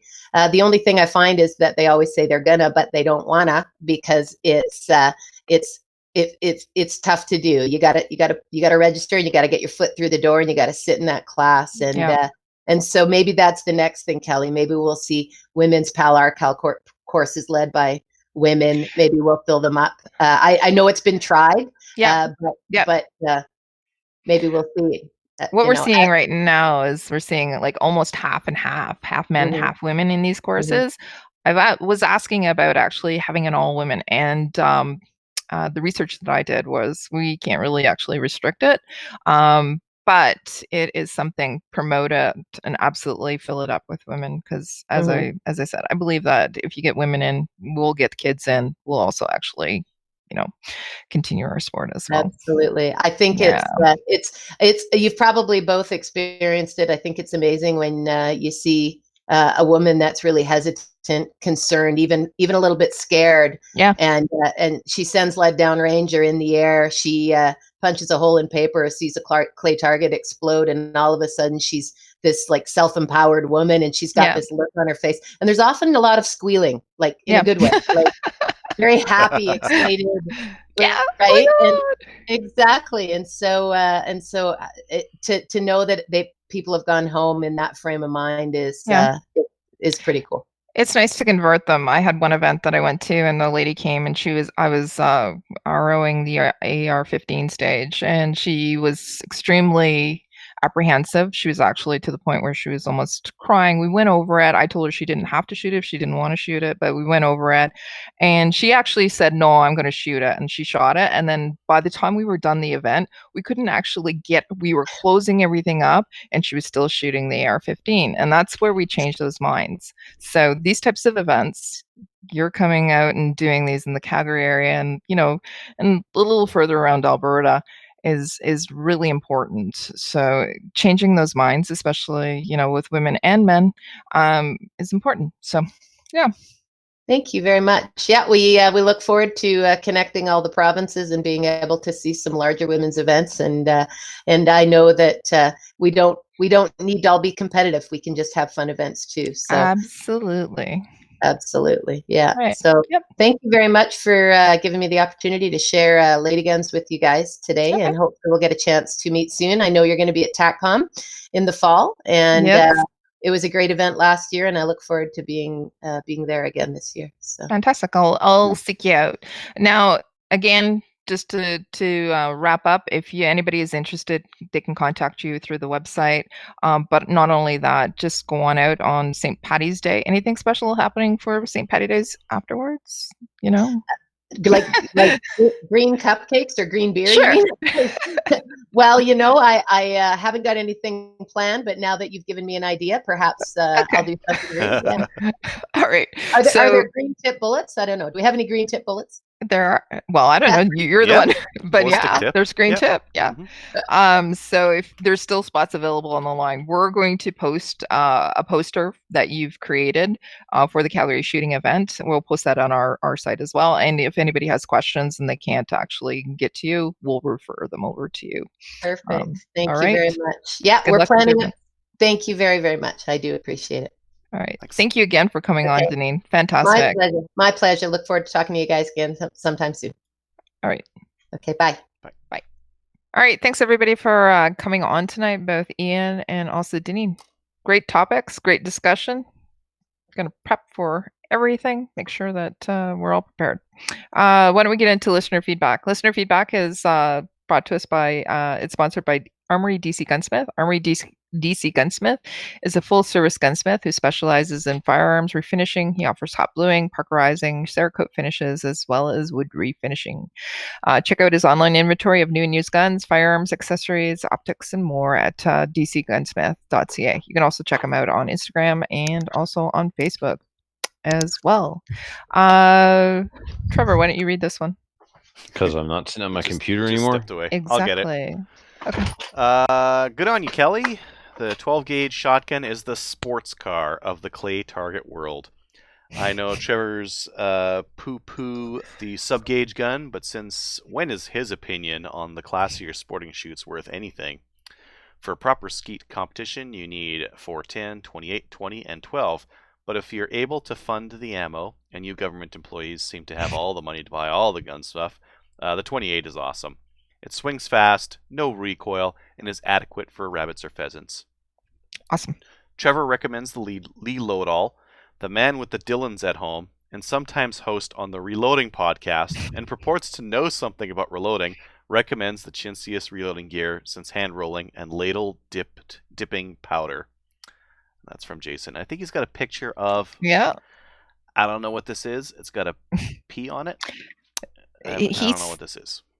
He sent me a message. Mm-hmm. Yeah. He said that what I need is a Winchester HS hulls, clay busters, wads, 3/4 ounces, universal clay powders. Get a book. That's what he said. But Mech Jr. He says Mech Jr. I see. So maybe this is a mech that he's showing. Yeah. Yeah. Jason knows his shotgun, so. Yeah, he does actually. Yeah. All right. I don't want to read this one, so because it's long. How about you, Trevor? Now. No. But the photo of the press that he posted is of a progressive press. It's quite fancy pants. It is a fancy pants one. I have a single stage. It's like a junior, but it's a step up from the junior. It's a Load Master. Yeah. And Andy's got the Steel Master. Anyway, if you get a Mech Junior, Kelly. Yeah. He's right. And I mean, for the little bit more that you're going to spend on the Mech Junior as opposed to the Lee Loadall, the thing about the Mech Junior is it's a bit more difficult to set up. But if you're not going to change the recipe and you're only going to do that one load or that one hull, that one wad, that many ounces a shot, it will be a set it and forget it and you'll be fine. So, and they come up for sale all the time because somebody has a junior and they want to upgrade. So just watch the E. Just watch a CGN and or I can actually, say Trevor or somebody else. Can you make me? Just saying. I don't know. I really don't. Like 1,000 rounds of 28 gauge, please. Yes, please. I don't have the hulls. Just make it happen. Adriel, can you read this? Because Trevor doesn't want to, and neither do I. Just because it's so long. You're awesome. I love the way that you remember talk. Me when we talked on the Slamfire machine about match organization. I said I'd follow up after the match. Technically truthful. It was last year. Sorry. He said he'd follow up afterwards. So yeah, I know it's true. He's doing it. The match went well. We were told by one BOC that our steel targets were not legal. You guys all know the BOC? Okay, good. Nope. you listen to the Ben Stoker podcast. You know what a BOC Yes. is. Oh, BOCs, right. One BOC told them that the steel targets weren't yeah. legal. Yeah. They submitted to NROI. No update was ever posted on our forums that I can find, and I didn't receive any BOC email, so I guess they either referred to the section of the rulebook I sent them to, or it got lost in the mail. I think Out it of got a lost. I need more on this. Out of an abundance of caution, we even sent in photos with the sanctioning package for our next level 3, and we were all approved. It appears they even added a page to the target array handbook, mixing plates and no-shoot steel. There were 9, I think, in the double qualifier last year, and they caused much grief. Picture a plate sitting on top of a 2x4. On the top of that 2x4 is a no-shoot steel approximately the size and shape of a mini target. They even resonate like a little gong, signaling that you yanked one down into it. There were no friends made at that match, that's for sure. Sounds like some tight shots. We had one BOC mess with my squatting. Told someone they could just jump in with whichever squad they wanted. We ended up not having one score for that competitor, having to reshoot and delaying results by an hour. When managing BOCs, they're pretty scared of technology. I lean on that to dissuade them from undoing the work I've already done. Also, if your list of people you want to shoot with is accompanied by a list of people you don't want to shoot with, enter practice score. Figure it out, kids. Some things Love that it. I'm incorporating this year. Practice score. We didn't use it last year. BC has a developer who built our own system. It has some great tools like work squatting, auto-generated equipment check forms, and it automatically assures competitors are eligible, current members not suspended, etc. So I'm going to use both this year. Register on IPSC BC, use practice score to pay in squad. As soon as you're registered on both, you get approval to squad. I can add people to the system, but it's extra work for no reason. I'm also going to be more organized with work detail, like hanging targets, garbage duty, etc. Everyone's standing around telling jokes or asking what they can do to help. I will have direction for them in advance. I've seen targets hung the day before, and it's always prone to rain here, especially on the side of the mountain where we're located, so we'll have index marks and crews to hang them before the final inspection by the MD. With 14 stages running at the same time, it's too much to not divide the labor. I took on too much last year. I did stats and MD duties. This year I've got a couple of good stats guys picked out, and they're going to get an assistant to train if I can spare the people. Last year was sort of a perfect storm of not having people I wanted available and stacking the senior MD's side to make sure it ran well for him. I got some recent receipt organizers from Staples. Like you see a cashier organize their receipts in. I use this for duplicate printer receipts. Again, it's a BC thing. We print 2. One goes to the competitor, the other one goes in the file. I prefer to just do the one and follow the guidance of the rulebook. But this was a good and cheap solution to organizing 180 competitors with 14 pieces of paper each. Wow. Yeah, we do one. You yeah. get your receipt, and then the stats copy is the tablet. Yeah, we don't even do paper for 3 guns, just all electronic. No, you don't. You're not required to. We're required to. Yep. Where did I leave off? I started writing a guide for stats as well. I've sort of figured it out on my own and learned more from a guy at another club, but we really need to train more people to do these jobs. This is especially evident when it gets thrown at someone at a smaller match outside the Vancouver area, and I just don't know all the details. For example, here, if you're unclassified in a division, you're assigned a class 1 level below your highest. So if you're an M in Classic, a B in Open, and you decide to shoot production optics, you're scored A for class trophies. That's one of the things that I'm trying to incorporate into a manual for the more remote qualifiers. If only our sport had a worldwide classification system, we wouldn't have to make up our own and be different from the other provinces. Wait, it does. Oh, Barrett? It's not a Barrett thing. Barrett was born into this mess. BC has their own classification system. It's complicated. Alberta has one. Ontario has one. And for what? So you can be the tallest midget? First B is like 15 shooters down from the top. Like, stop it. Who cares? You either win the match or you don't.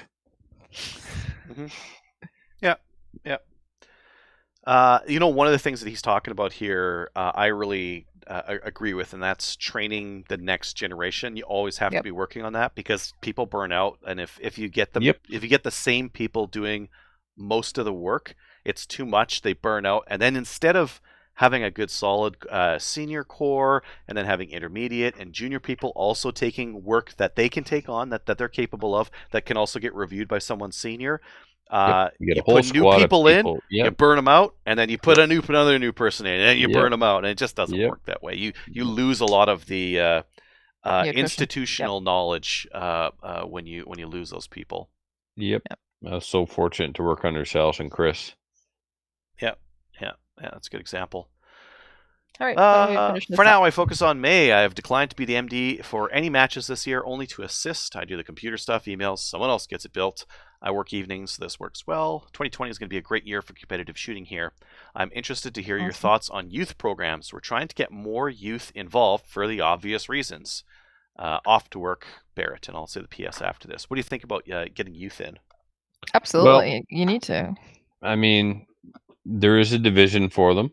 I'm not sure like what the sport itself can do other than, I mean, there's a division, there is a category for youth. We acknowledge and recognize youth. We actually added a new sub-junior category, so it's not just 6 years old to less than 21 anymore. It's like junior and super junior or something like that. So that was, for award recognition. Kids were getting away from it, but there's still that participation award. They get a ribbon just for showing up. Well, if you're 12 years old and you're shooting against Ryan Dobson from Ontario, who can take on any man in the country and most in North America, and he's still a junior, you don't have a chance in competing against him. So they did that thing where they broke up the age group a little bit more. So that's good. I saw in Alberta, I don't remember if they were from Alberta or another province, but they even had media following them around. It was a whole squad of junior shooters, high school, middle school, boys and girls, and they all got help to get equipment and get training. So there was something there, right? So, but I mean, it still takes a mom and a dad with a fat bankroll to get these kids involved. It's nice to want to have kids involved, but shooting is expensive. So yeah, and you have to get the mom and dad to train the kids and really work with them, or get someone to train come them. on board. Yeah. Yeah. I prefer Sometimes actually mom and dad need to like step away. Yeah, thank God we don't have hockey parents. Yeah. Okay. Helicopter parents, not good. So what are some of the things that we can do to entice youth to come into shooting? Because once we get there, there's The Call of obviously Duty the crew different. already wants to be there. Every time you go to a gun show, kids are there. They're Mm. freaking out. The kids are it's not a question of motivating the kids. It's a question of educating the parents and educating parents that can afford to put their kid in shooting. Okay. Yeah, I'd agree with Trevor on, houses. yeah, I have to agree with Trevor on that one because I mean I've got tons of kids that would love to come to the range with me, but their parents aren't thrilled with it because they're either anti-gun, ambivalent, or just not. I guess they're scared more than anything else. But yeah, it's the parents more than the kids. I actually have a lot of parents approaching me to take their kids, and which I'm happy to do. So I also Very actually fortunate. I asked the parent to come as well at first, and then yeah. So Rustigus for years has run a 22 kids program only. Jose and Alain used to run it, and it was very popular.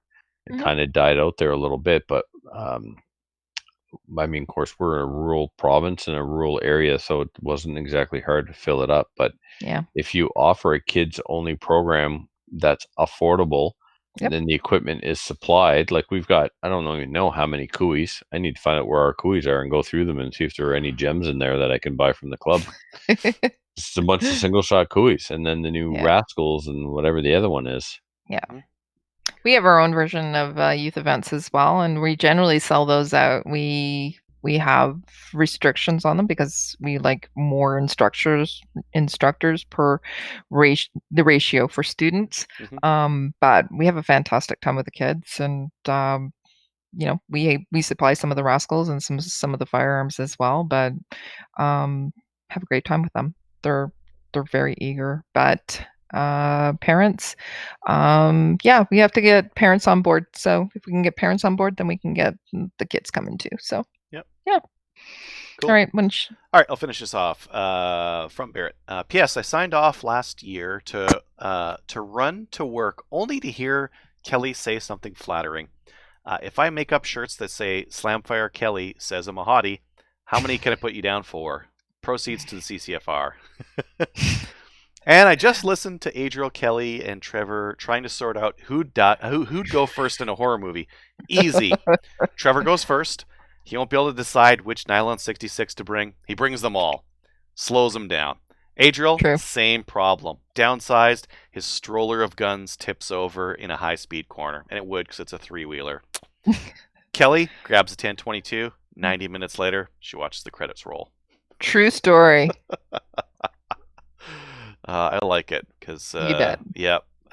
Trevor's got a lot of nylon 66. Oh, yeah. I don't know what to bring. I don't know what to bring. I know what to bring. I'm gonna bring everything. Mossberg 590 on my back, air slung on my chest, Glock on my hip. That's what you bring. Okay. I would do a cart. Yeah. The Yeah. tricycle cart with ammo Can't on help it, yourself. just laden down. Yeah. Yeah. And t-shirts. I think we should get that t-shirt. And I then think everybody wear them. And then, yeah. That's So, very put me down. confusing. You're just Put me- after everyone's wearing them, you're just very nice to everyone. Yeah.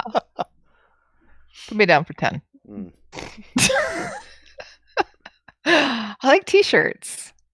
I got And my own hats. made up. Yeah. So, anyways, we should have him back on at some point. All right.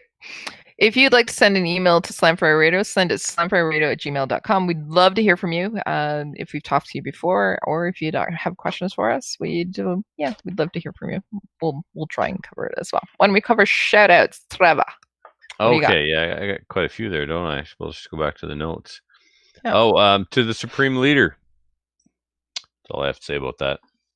Who the Just hell a is shout the out to the Supreme Supreme Leader? Leader. Yep. And to Jeff Reese. Jeff Reese from the Calgary Shooting Center. If you don't shop there, you're a communist. Jeff lost his dad. Yeah. His dad passed away. Very sad. And so we are sending him all of our best. Yep. And Ken Allen, member of the Woodstock Club and CCFR field officer for Freedom Brother, had a heart attack this afternoon. And he's I'm waiting for updates. Last I heard, he was in an ambulance on the way to St. John Hospital where they do all the heart work. So yeah. So thoughts and prayers or whatever. Cash.